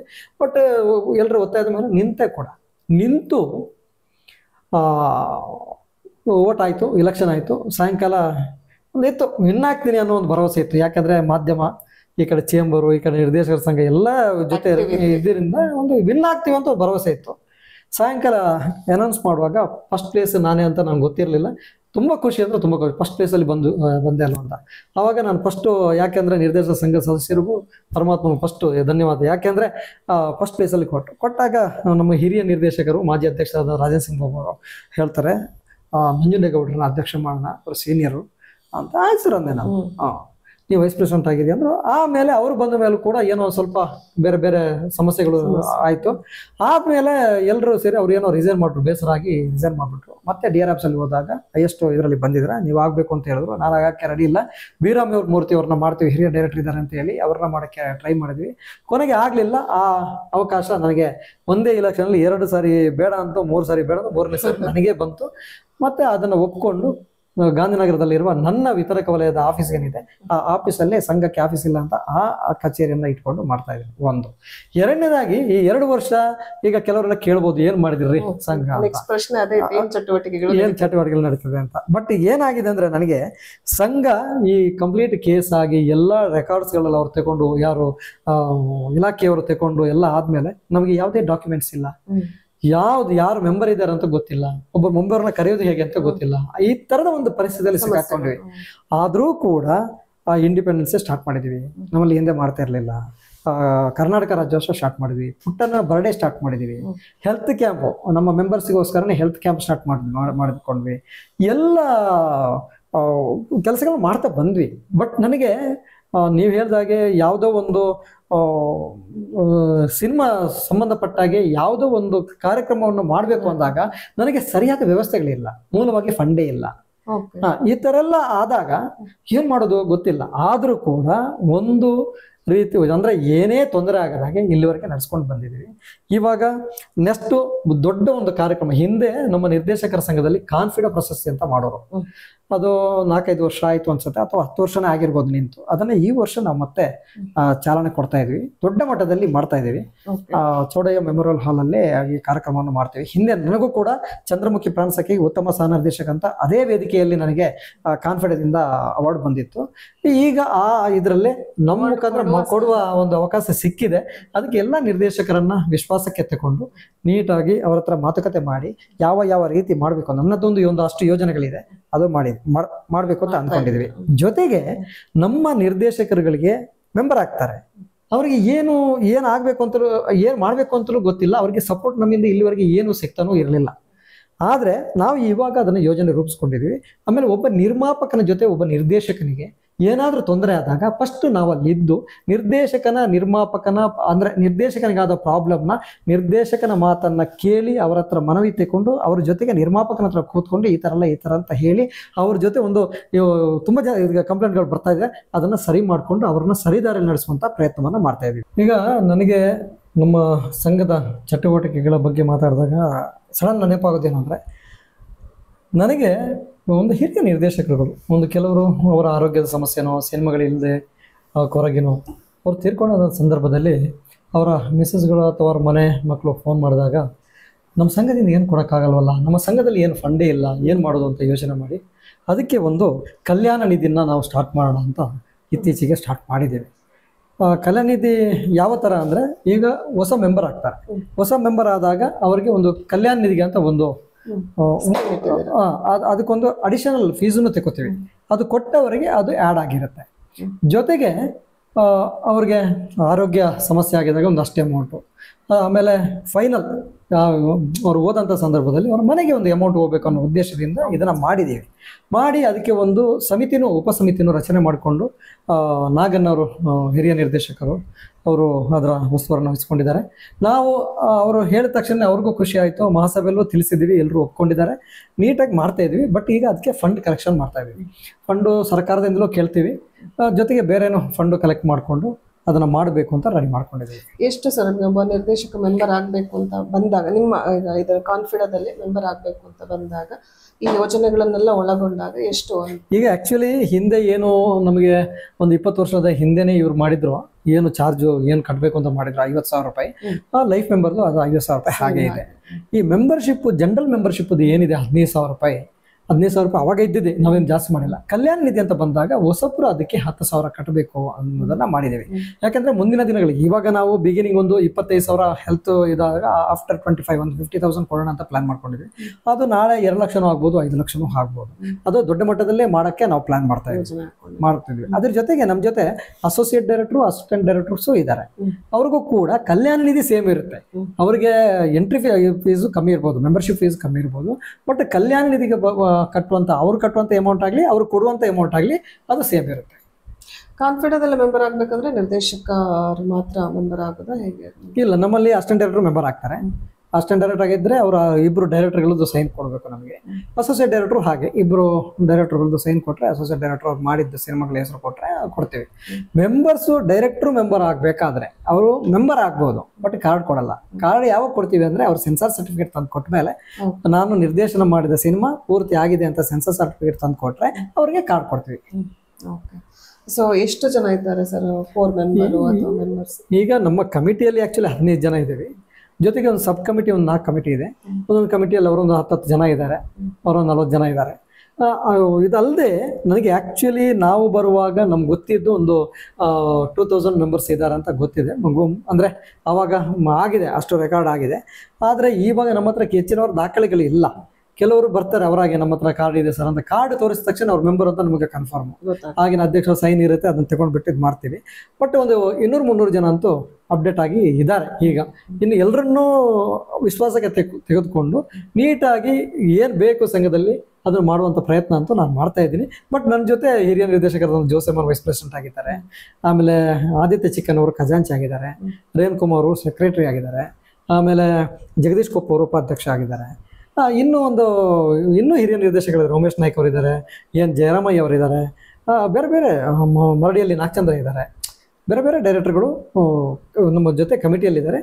ನನಗೆ ಸಾಥ್ ಕೊಡ್ತಾ ಇದ್ದಾರೆ. ಬಟ್ ಒಳ್ಳೆ ರೀತಿಯ ಯೋಜನೆಯನ್ನು ಹಾಕೊಳ್ಳೋಕೆ ಅವರು ಕೂಡ ನಮ್ಮ ಜೊತೆ ಕೈ ಜೋಡಿಸ್ತಾ ಇದ್ದಾರೆ. ಸೊ ಒಬ್ಬ ಮೆಂಬರ್ ಆಗಿ ಸೇರ್ಕೊಂಡಾಗ ಏನು ಒಂದು ನಿರೀಕ್ಷೆಗಳಿರುತ್ತೆ. ಈಗ ಎಸ್ಪೆಷಲಿ ನಿರ್ದೇಶಕ ಸಿನಿಮಾಗಳು ಮಾಡಬೇಕು ಅಂತ ಮಾಡ್ತಾರೆ, ಆಮೇಲೆ ಒಂದಷ್ಟು ಸಮಸ್ಯೆಗಳಾಗುತ್ತೆ, ರಿಲೀಸ್ ಮಾಡ್ಲಿಕ್ಕೆ ಆಗಲ್ಲ, ಎಷ್ಟೋ ಸಿನಿಮಾಗಳು ರಿಲೀಸ್ ಆಗೋದಿಲ್ಲ. ಸೊ ಅಂತವರಿಗೆ ನೀವು ಯಾವ ರೀತಿ ಸಪೋರ್ಟ್ ಮಾಡೋದು? ಈಗ ರಿಲೀಸ್ ಮಾಡ್ಬೇಕು ಅಂತ ಅವ್ರಿಗಿರುತ್ತೆ, ಪ್ರೊಡ್ಯೂಸರ್ ಫಂಡ್ ಸಮಸ್ಯೆ ಏನೋ ಇರುತ್ತೆ, ನಿಮಗೆ ಗೊತ್ತು ಡೈರೆಕ್ಟರ್ ಆಗಿ ಏನೇನು ಸಮಸ್ಯೆಗಳು ಶುರು ಆಗುತ್ತೆ ಅಂತ ಹೇಳ್ಕೊಂಡು. ಸೊ ಅಂತ ವ್ಯಕ್ತಿಗಳು ಬಂದಾಗ, ಅಥವಾ ಯಾರೇ ಒಬ್ಬ ಡೈರೆಕ್ಟರ್ ನಿಮ್ಮನ್ನ ಅಪ್ರೋಚ್ ಮಾಡಿದಾಗ, ಅಥವಾ ಇಲ್ಲಿ ಮೆಂಬರ್ ಆದಾಗ ಯಾವ ರೀತಿ ಒಂದು ಬೆನಿಫಿಟ್ಗಳು ಪಡ್ಕೊಳ್ಬಹುದು, ಅಥವಾ ಯಾವ ರೀತಿ ನೀವು ಸ್ಪಂದಿಸಬಹುದು ಅವರಿಗೆ? ಇಲ್ಲ, ಈಗ ಏನಾಗುತ್ತೆ, ನಾನು ಫಿಲಂ ಚೇಂಬರಲ್ಲೂ ಇದ್ದೀನಿ, ವಿತರಕ ವಲಯದ ಸಂಘದಲ್ಲೂ ನಾನು ಸದಸ್ಯ ಆಗಿರೋದ್ರಿಂದ ಅಂಥ ಸಂದರ್ಭ ಬಂದಾಗ ಡೈರೆಕ್ಟರ್ಗಳು ನಮ್ಮ ಹತ್ರ ಬಂದು ಹೇಳ್ಕೊಂಡ್ರೆ ಅವರಿಗೆ ಅಲ್ಲಿಂದ ಒಂದು ನ್ಯಾಯ ಕೊಡಿಸುವಂಥ ಪ್ರಯತ್ನವನ್ನು ನಾವು ಮಾಡ್ಬೋದು. ಯಾಕಂದರೆ ಈ ಥರ ರಿಲೀಸಿಗೆ ಪಿಕ್ಚರ್ ಇದೆ ಮಾಡಿಕೊಡಿ ಅಂತ ನಾವು ರಿಕ್ವೆಸ್ಟ್ ಮಾಡಿಕೊಂಡು ಅವ್ರಿಗೆ ಸಪೋರ್ಟ್ ಮಾಡ್ಬೋದು. ಆದರೆ ಡೈರೆಕ್ಟರ್ಗಳು ಏನು ಮಾಡ್ತಾರೆ, ಕೆಲವರು ಸಿನಿಮಾ ಆದಮೇಲೆ ನಮ್ಮದು ಡೈರೆಕ್ಷನ್ ಮಾತ್ರ ಅಲ್ವಾ, ಡೈರೆಕ್ಷನ್ ಆದಮೇಲೆ ಅವರು ಬೇರೆ ಸಿನಿಮಾಕ್ಕೆ ಹೋಗ್ಬೋದು. ಬಟ್ ಏನಾಗುತ್ತೆ, ಸಿನಿಮಾ ಒಬ್ಬ ನಿರ್ಮಾಪಕನ ಸಿನಿಮಾ ಅವನೇ ಇನ್ವೆಸ್ಟ್ ಮಾಡಿರೋದ್ರಿಂದ ಡಿಸ್ಟ್ರಿಬ್ಯೂಷನ್ಗೆ ಅವ್ರು ಓಡಾಡ್ತಾರೆ. ಅವ್ರು ನಿರ್ಮಾಪಕರ ಸಂಘದಲ್ಲಿ ಹೋಗಿ ಅದರ ಬಗ್ಗೆ ಅದರ ಏನು ಮಾಡ್ಬೋದನ್ನ ಯೋಚನೆ ಮಾಡ್ತಾರೆ. ನೀವು ಹೇಳಿದಾಗೆ ಒಬ್ಬ ನಿರ್ದೇಶಕ ಬಂದು ಕೂತ್ಕೊಂಡು ಈ ಥರ ಕಷ್ಟದಲ್ಲಿದ್ದೀವಿ ಅಥವಾ ತೊಂದರೆಯಲ್ಲಿದೆ, ನಮ್ಮ ಸಿನಿಮಾ ರಿಲೀಸ್ ಆಗಕ್ಕೆ ಆಗ್ತಾ ಇಲ್ಲ, ರಿಲೀಸ್ ಮಾಡೋಣ ಅಂದರೆ ನಾವು ಅದಕ್ಕೂ ನಮ್ಮ ಸಂಘದ ಮುಖಾಂತರ ರಿಲೀಸ್ ಮಾಡಿಕೊಡೋಕೆ ರೆಡಿ ಇದ್ದೀವಿ. Very nice. ಒಂದು ಒಳ್ಳೆ ಸ್ಟೆಪ್ ಫ್ರಮ್ ಕಾನ್ಫಿಡಾ. ಒಂದು ವೇಳೆ ಸಿನಿಮಾ ಏನು ರಿಲೀಸ್ ಮಾಡ್ಲಿಕ್ಕೆ ಆಗ್ತಾ ಇಲ್ಲ, ಹಲವು ಸಮಸ್ಯೆಗಳಾಗ್ತಿದೆ ಅಂತ ಹೇಳಿದಾಗ ನಿರ್ದೇಶಕರಾದಂಥವ್ರು ಖಂಡಿತ ಕಾನ್ಫಿಡಾನ್ ಅಪ್ರೋಚ್ ಮಾಡಿದ್ರೆ ನಿಮಗೆ ಒಂದು ದಾರಿ ಖಂಡಿತ ತೋರಿಸ್ಕೊಡ್ತಾರೆ. ಸರ್, ಒಂಚೂರು ಹಿಂದಕ್ಕೆ ಹೋದಾಗ ಆಗಿನ ಕನ್ನಡ ಚಿತ್ರರಂಗದ ಒಂದು ಸೂಪರ್ ಹಿಟ್ ಸಿನಿಮಾಗಳು ಬಂದಿದೆ, ನಿರೀಕ್ಷೆ ಹೆಸರು ಮಾಡಿದಂಥ ಸಿನಿಮಾಗಳು ನಿರೀಕ್ಷೆ ಮಾಡಿದಂಥ ಒಂದು ಜಯವನ್ನು ಕಂಡಿಲ್ಲ. ಸೊ ಈಗಿನ ಚಿತ್ರರಂಗದ ಈಗಿನ ಪರಿಸ್ಥಿತಿಯ ಬಗ್ಗೆನು ಸೂಫ್ರಮ್ಸ್ ನೋಡಿದ್ಮೇಲೆ ಎಲ್ರಿಗೊಂದು ಕಾನ್ಫಿಡೆನ್ಸ್ ಏನು ಅಂತ ಹೇಳಿದ್ರೆ ಒಳ್ಳೆ ಸಿನಿಮಾ ಕೊಟ್ಟಾಗ ಜನ ಸಾಗರವೇ ಹರಿದು ಬರುತ್ತೆ ಅಂತ ಹೇಳ್ಕೊಂಡು. ಸೊ ಏನ್ ಹೇಳೋದಕ್ಕೆ ಇಷ್ಟಪಡ್ತೀನಿ. ಈಗ ಸೂಪ್ರಮು ಶೋ ಏನೋ ಏನಿದೆ ಅವು ಸೂಪರ್ ಹಿಟ್ ಆಯಿತು. ಅದು ಒಂದೇ ಸಿನಿಮಾ ಅಲ್ಲ, ಎಲ್ಲ ಸಿನಿಮಾಗಳು ಹಿಟ್ ಆಗಲಿ, ನಿರ್ಮಾಪಕರು ಉಳಿಯಲಿ, ಅನ್ನದಾತರು ಉಳಿದ್ರೇ ನಮ್ಮಂಥ ನಿರ್ದೇಶಕರಿಗೂ ತಂತ್ರಜ್ಞರಿಗೂ ಕೆಲಸ ಸಿಗುತ್ತೆ, ತುಂಬ ಖುಷಿ ಆಗುತ್ತೆ. ಆದರೆ ಹಿಂದೆ ಒಂದು ಸಿದ್ಧಾಂತಗಳಿತ್ತು, ಒಂದು ವಾರಕ್ಕೆ ಈ ಸಿನಿಮಾ ಬರಬೇಕು, ಇದಾದ್ಮೇಲೆ ಈ ಸಿನಿಮಾ ಬರಬೇಕು ಅನ್ನೋದು ಇತ್ತು. ಅದು ಮಾಡ್ಕೊಂಡಿದ್ರು. ಅದು ಯಾಕೋ ಆಮೇಲೆ ಅದು ಯಾರಿಗೂ ಇಂಟ್ರೆಸ್ಟ್ ಇಲ್ಲ ಅನ್ಸುತ್ತೆ, ಬಿಟ್ಬಿಟ್ರು. ಇವಾಗ ಒಂದೇ ವಾರಕ್ಕೆ 8 ಸಿನಿಮಾನು ಬರುತ್ತೆ, 10 ಬರುತ್ತೆ, 12 ಬರುತ್ತೆ, ಯಾರು ಕೇಳುವಾಗಿಲ್ಲ. ಇವಾಗ ನಮಗೆ ಅನಿಸೋದು ಏನಂದ್ರೆ, ಈಗ ಚಲನಚಿತ್ರ ವಾಣಿಜ್ಯ ಮಂಡಳಿ ಅಂತ ಏನಿದೆ, ಅವರು ಕೂರಿಸ್ಕೊಂಡು ನಿರ್ಮಾಪಕರನ್ನು ಕೂರಿಸ್ಕೊಂಡು, ವಿತರಕ ಸಂಘದ ಅಧ್ಯಕ್ಷರನ್ನು ಕೂರಿಸ್ಕೊಂಡು ಅಥವಾ ವಿತರಕರನ್ನು ಕೂರಿಸ್ಕೊಂಡು ಪ್ರದರ್ಶಕರನ್ನು ಕೂರಿಸ್ಕೊಂಡು ಒಂದು ಕರೆಕ್ಟ್ ವೇಗ್ ಬರಬೇಕು. ನಾವು ಯಾವ ಥರ ಮಾಡಿದ್ರೆ ಸಿನಿಮಾ ಹೋಗ್ಬೋದು ಅಂತೇಳಿ. ಕೆಲವರಿಗೆ ಸಿನಿಮಾಗಳನ್ನ ಎಷ್ಟು ಜನರು ಅದನ್ನ ತಿಳ್ಕೊತಾರೆ ಗೊತ್ತಿಲ್ಲ ನನಗೆ. ಸಿನಿಮಾ ಥಿಯೇಟ್ರ್ವರೆಗೆ ಹೋಗೋಕ್ಕೆ ಹೊಸ ಸಿನಿಮಾ ಈಗ ಏನಾಗುತ್ತೆ, ಕೆಲವು ನಿರ್ದೇಶಕರು ಒಬ್ಬ ನಿರ್ಮಾಪಕನ ಕರ್ಕೊಂಡು ಬಂದು ಸಿನಿಮಾ ಮಾಡ್ತಾರೆ. ಅವರಿಗೆ ಥಿಯೇಟ್ರ್ವರೆಗೆ ಬಿಡುಗಡೆವರೆಗೆ ಹೋಗಕ್ಕೇನೆ ಅವ್ರಿಗೆ ದಾರಿ ಗೊತ್ತಿರಲ್ಲ. ಈಗ ಅಂಥ ಸಂದರ್ಭದಲ್ಲಿ ನಮ್ಮಲ್ಲಿ ಬಂದ್ರೆ ನಾವಾದ್ರೂ ಗೈಡ್ ಮಾಡ್ಬೋದು. ಅಥವಾ ಏನು ಇದಕ್ಕೆ ಸಂಬಂಧಪಟ್ಟ ಇದಿದೆ, ಏನೋ ವಿತರಕ ವಲಯ, ಡಿಸ್ಟ್ರಿಬ್ಯೂಟರ್ ಸೆಕ್ಟರ್ ಅಥವಾ ಏನೋ ಎಕ್ಸಿಬಿಟರ್ ಸೆಕ್ಟರ್ ಇದೆಯೋ, ಅವ್ರ ಹತ್ರ ಕೂತ್ಕೊಂಡು ಅವರು ಕೂಡ ಇವರಿಗೆ ಅವಕಾಶ ಮಾಡಿಕೊಡ್ಬೇಕು. ಸಿನಿಮಾ ಯಾವ ಒಬ್ಬ ಪ್ರೊಡ್ಯೂಸರ್ಗೋಸ್ಕರ ಮಾಡೋದಲ್ಲ. ಸಿನಿಮಾ ಅಷ್ಟು ಜನ ತಂಡ ಇರ್ತದೆ. ಒಂದು ಸಿನಿಮಾ ಸಕ್ಸಸ್ ಆದ್ರೆ ಒಂದು ಅಷ್ಟು ಜನರಿಗೆ ಮತ್ತೆ ಅವ್ರ ಊಟ ಲೈಫ್ ಅಲ್ವಾ. ಅದರಿಂದ ಈ ಎಲ್ಲಾ ಸಂಘ ಸಂಸ್ಥೆಗಳು ಒಟ್ಟು ಸೇರ್ಕೊಂಡು ಅದಕ್ಕೆ ಒಂದು ನ್ಯಾಯವನ್ನು ಒದಗಿಸುವಂತ ಕಾರ್ಯವನ್ನ ಮಾಡ್ಬೋದು. ಆದ್ರೆ ನಮ್ಮಲ್ಲಿ ಮಾಡ್ತಾ ಇಲ್ಲ ಅಂದ್ರೆ ನಾವು ಬಿಡಬಾರ್ದು. ಯಾರು ಈ ಸಿನಿಮಾ ಮಾಡಿದವರು ಬಿಡಬಾರ್ದು. ಕೆಲವರಿಗೆ ಏನಾಗುತ್ತೆ, ಸಿನಿಮಾ ಮಾಡ್ತಾರೆ, ಸಿನಿಮಾ ಮಾಡುವವರಿಗೆ ಭಾರಿ ಇಂಟ್ರೆಸ್ಟ್ ಇದೆ, ಸಿನಿಮಾ ಮುಗಿಸುವಾಗ ಅವ್ರಿಗೆ ಆ ಇಂಟ್ರೆಸ್ಟ್ ಇರಲ್ಲ. ಅದರಿಂದ ಏನಾಗುತ್ತೆ, ನಾಳೆ ಅವರು ಅಂದ್ರೆ ನೆಕ್ಸ್ಟ್ ಏನ್ ಮಾಡ್ತಾರೆ, ಸಿನಿಮಾದಿಂದ ಹೊರಗೆ ಹೋಗ್ಬಿಟ್ಟು ನನ್ನ ಸಿನಿಮಾ ಫೈಲರ್ ಆಯ್ತು, ನಾನು ದುಡ್ಡು ಹಾಕಿದೆ, ನನಗೆ ಬರಲಿಲ್ಲ, ತಪ್ಪು ಅವರದೇ ಆಗಿರುತ್ತೆ. ಯಾಕೆಂದ್ರೆ ನೀವು ದುಡ್ಡು ಹಾಕಿದ್ರೆ ಸಿನಿಮಾವನ್ನ ಸರಿಯಾದ ಮಾರ್ಕೆಟ್ ಮಾಡುವ ಅಲ್ಲಿಗೆ ನೀವು ಪ್ರಯತ್ನ ಪಡಲಿಲ್ಲ. ಯಾಕೆಂದ್ರೆ ಒಬ್ಬ ರೈತ ಒಬ್ಬ ಟೊಮೆಟೊ ಮಾಡಲಿ ಅಥವಾ ಒಂದು ಈರುಳ್ಳಿ ಮಾಡಲಿ, ಅದಕ್ಕೊಂದು ಮಾರ್ಕೆಟ್ ಮಾಡ್ತಾರೆ. ನಮ್ಮಲ್ಲಿ ಆ ಮಾರ್ಕೆಟ್ ಮಾಡುವ ವ್ಯವಸ್ಥೆಗಳು ಸರಿಯಾದ ರೀತಿಯಲ್ಲಿ ಇಲ್ಲ. ಅದನ್ನು ಕೂಡ ನಾವು ಕೂಡ ನಮ್ಮ ಸಿನಿಮಾವನ್ನ ಸರಿಯಾದ ರೀತಿಯಲ್ಲಿ ನಾವು ಅದಕ್ಕೆ ಮಾರ್ಕೆಟ್ ಮಾಡಿದ್ರೆ ಸರಿಯಾದ ರೀತಿಯಲ್ಲಿ ಸಿನಿಮಾಗಳು ಉಳ್ಕೊಳ್ತವೆ. ಆಮೇಲೆ ನೀವು ಕೇಳಿದ್ರಿ ಹಿಂದೆ ಹೇಗಿತ್ತು ಈಗ ಹೇಗಿದೆ ಅಂತ. ಇಷ್ಟೇ ವಿಷಯ. ಅವಾಗ ಏನಂದ್ರೆ ಒಂದು ಸಿನಿಮಾಗಳಿಗೆ ಚೈನ್ ಲಿಂಕ್ ಇತ್ತು. ಮೈನ್ ಥಿಯೇಟ್ರು ಕಲ್ಪನಾ ಅಂತ ಬಂದ್ರೆ ಅದಕ್ಕೆ ಒಂದು ಚೈನ್, ಅಷ್ಟು ಥಿಯೇಟರ್ಗಳು ಹಾಕ್ಲೇಬೇಕು. ಅವರು ಸಾಗರ್ ಅಂತ ಬಂದಾಗ ಅಷ್ಟು ಥಿಯೇಟರ್ಗಳು ಹಾಕ್ಲೇಬೇಕಿತ್ತು. ಸಂತೋಷ್ ಅಂತ ಬಂದಾಗ ಅದಕ್ಕೊಂದಷ್ಟು ಥಿಯೇಟರ್ಗಳು, ಫಾಲೋಸ್ ಥಿಯೇಟರ್ಗಳಿತ್ತು. ಆಮೇಲೆ ಈಗಿನ ಥರ ಏನು ಸರ್ವರ್ಲ್ಲಿ ಹಾಕ್ತಿವಿ ಎಲ್ಲ ಕಡೆ ರಿಲೀಸ್ ಥರ ಇರಲಿಲ್ಲ. ಅವಾಗ ರಿಸ್ಕ್ ಇತ್ತು. ಒಂದು ಸಿನಿಮಾ, ಒಂದು ಪ್ರಿಂಟು, ಒಂದು ಕಲ್ಪನಾ ಅಂತ ಚಿತ್ರಮಂದಿರದಲ್ಲಿ ಒಂದು ಪ್ರಿಂಟ್ ಹಾಕಿದ್ರೆ ಅದೇ ಪ್ರಿಂಟು ನವರಂಗೂ ಶಿಫ್ಟ್ ಆಗಬೇಕು, ಇನ್ನೊಂದು 3-4 ಥಿಯೇಟರ್ಗೆ ಅದೇ ಪ್ರಿಂಟ್ ಶಿಫ್ಟ್ ಆಗ್ತಿತ್ತು. ಒಂದೇ ಪ್ರಿಂಟು 3-4 ಥಿಯೇಟ್ರಲ್ಲಿ ರಿಲೀಸ್ ಆಗೋದು. ಆ ಶಿಫ್ಟ್ ಮಾಡುವಂಥ ವ್ಯಕ್ತಿಗೆ ನಿಜವಾಗಿ ಅವಾರ್ಡ್ ಕೊಡ್ಬೇಕು. ಯಾಕೆ ಹೇಳಿ, ಸಿಗ್ನಲ್ ಇರಲಿ, ಬ್ಲಾಕ್ ಇರಲಿ, ಏನೇ ಇರಲಿ, ಇಲ್ಲಿ ಒಂದು ರೀಲ್ ಆಗಿ 10 ನಿಮಿಷದಲ್ಲಿ ಒಂದು ರೀಲ್ ಅಲ್ಲಿ ಹೋಗ್ಬೇಕು. 10 ನಿಮಿಷ ಮಾತ್ರ ಟೈಮ್ ಡ್ಯೂರೇಷನ್ ಇದ್ದಿದ್ದು. ಆ ರೀತಿಯಾಗಿ ಆವಾಗ ಬೆಳೆದು ಬಂದಿದೆ. ಇವಾಗ ಆಗಲ್ಲ, ಟೆಕ್ನಿಕಲ್ ಇಂಪ್ರೂವ್ ಆಗಿದೆ. ನೀವು ಟೆಕ್ನಾಲಜಿ ಎಷ್ಟು ಇಂಪ್ರೂವ್ ಆಗಿದೆ ಅಂದ್ರೆ ಒಂದು ಕಡೆ ಕೂತ್ಕೊಂಡು ಒಂದ್ಸರಿ ಕೊಟ್ಟು ಬಿಟ್ರೆ ಇಲ್ಲಿಂದ್ರೆ ಇಡೀ ಜಗತ್ತಿಗೆ ಸಿನಿಮಾ ರಿಲೀಸ್ ಮಾಡ್ಬೋದು. ಈ ತರದ ವ್ಯವಸ್ಥೆಗಳು ನಮ್ಗೆ ಇದೆ. ಆದ್ರೆ ನಾವು ಅಂದ್ರೆ ಚಿತ್ರರಂಗದ ಯಾರು ಮೂಲ ಇದ್ದಾರೋ ಅವರು ಸರಿಯಾದ ರೀತಿಯಲ್ಲಿ ಚಿತ್ರರಂಗವನ್ನ ನಡೆಸಿಕೊಳ್ಳುವಂತ ಪ್ರಯತ್ನವನ್ನ ಮಾಡ್ತಾ ಇಲ್ಲ. ಮಾಡಿದ್ರೆ 100% ಆಗತ್ತೆ. ಸೊ ನೀವು ಮಾರ್ಕೆಟ್ ವಿಚಾರ ಮಾತಾಡಿದ್ರೆ ಅದಕ್ಕೆ ಕೇಳ್ತಾ ಇರೋದು. ಮುಂಚೆ ಎಲ್ಲ ಪತ್ರಿಕೆಗಳಲ್ಲಿ ಟಿವಿಗಳಲ್ಲಿ ಒಂದು ಸಿನಿಮಾ ಬರುತ್ತೆ ಅಂದಾಗ ತುಂಬಾ ಪ್ರೀತಿಯಿಂದ ಪಬ್ಲಿಸಿಟಿ ಕೊಡ್ತಾ ಇದ್ರು. ಬಟ್ ಈಗ ಹೆಂಗಾಗಿದೆ ಅಂತ ಹೇಳಿದ್ರೆ ಫಸ್ಟಿಗೆ ಒಂದ್ ಸ್ವಲ್ಪ ಕೊಡ್ತಾರೆ, ಆಮೇಲೆ ಆ ಸಿನಿಮಾದ ಬಗ್ಗೆ ಮಾತಾಡಿ ಅಂತ ಹೇಳಿದ್ರೆ ಕಮರ್ಷಿಯಲ್ ಕೊಡದೆ ಮಾತೇ ಆಡಲ್ಲ. ಒಂದು ಒಳ್ಳೆ ಕಥೆನೇ ಇರ್ಬೋದು, ಒಬ್ಬ ಒಳ್ಳೆ ನಿರ್ದೇಶಕನೇ ಇರ್ಬೋದು, ಅದರಲ್ಲಿ ಒಳ್ಳೆ ಸ್ಟಾರ್ ಕಾಸ್ಟ್ ಇರ್ಬೋದು, ಒಳ್ಳೆ ಮೆಸೇಜ್ ಇರ್ಬೋದು, ಅಥವಾ ಸಿಕ್ಕಾಪಟ್ಟೆ ಎಂಟರ್ಟೈನಿಂಗ್ ಇರಬಹುದು. But until and unless you give them, ನಾವು ಕಮರ್ಷಿಯಲ್ ಕೊಡದೇ ಇದ್ರೆ ಆ ಸಿನಿಮಾನ ಎಂಟರ್ಟೈನೇ ಮಾಡಲ್ಲ, ವಿಚಾರ ತಿಳಿಸೋದೇ ಇಲ್ಲ. ಮಾರ್ಕೆಟ್ ಅಲ್ಲಿಂದನೂ ಆಗ್ಬೇಕು. ಯಾಕಂದ್ರೆ ಸಿನಿಮಾನು ಪತ್ರಿಕೆನು ಎಲ್ಲಾನು ಒಗ್ಗೂಡಿದಾಗ ಮಾತ್ರ ಒಂದು ಸಿನಿಮಾದ ಬಗ್ಗೆ, ನಮ್ಮ ನೆಲದ ಕಥೆಯ ಬಗ್ಗೆ ಪ್ರಚಾರ ಮಾಡಬಹುದು, ಚಪ್ಪಾಳೆ ತಟ್ಟಬಹುದು, ಅಥವಾ ಚೆನ್ನಾಗಿಲ್ಲ ಅಂದ್ರೆ ಬೈಬಹುದು. ಸೊ ಈ ವ್ಯವಸ್ಥೆಗೆ ನೀವು ಜರ್ನಲಿಸ್ಟ್ ನನಗೆ ನೀವು ಈಗ ತುಂಬಾ ಒಳ್ಳೆ ಪ್ರಶ್ನೆ ಇದು. ನನಗೆ ಅನ್ಸೋದು ಇದು ಯಾವಾಗ ತಪ್ಪಿತು ಅಂದ್ರೆ, ನಮಗೆ ಕನ್ನಡ ಸಿನಿಮಾ ಕರ್ನಾಟಕದಲ್ಲಿ ಮೊದಲ ಆದ್ಯತೆ ಇತ್ತು. ಆವಾಗ ಏನಾಗುತ್ತೆ, ಕನ್ನಡ ಸಿನಿಮಾಗಳು ಮಾತ್ರ ಅಂತ ಆದಾಗ ಮಾಧ್ಯಮದವರಿಗೆ ಬೇರೆ ರೂಟ್ ಇರಲಿಲ್ಲ, ಈ ಸಿನಿಮಾಗಳನ್ನೇ ಆಯ್ಕೆ ಮಾಡಬೇಕಾಗಿತ್ತು.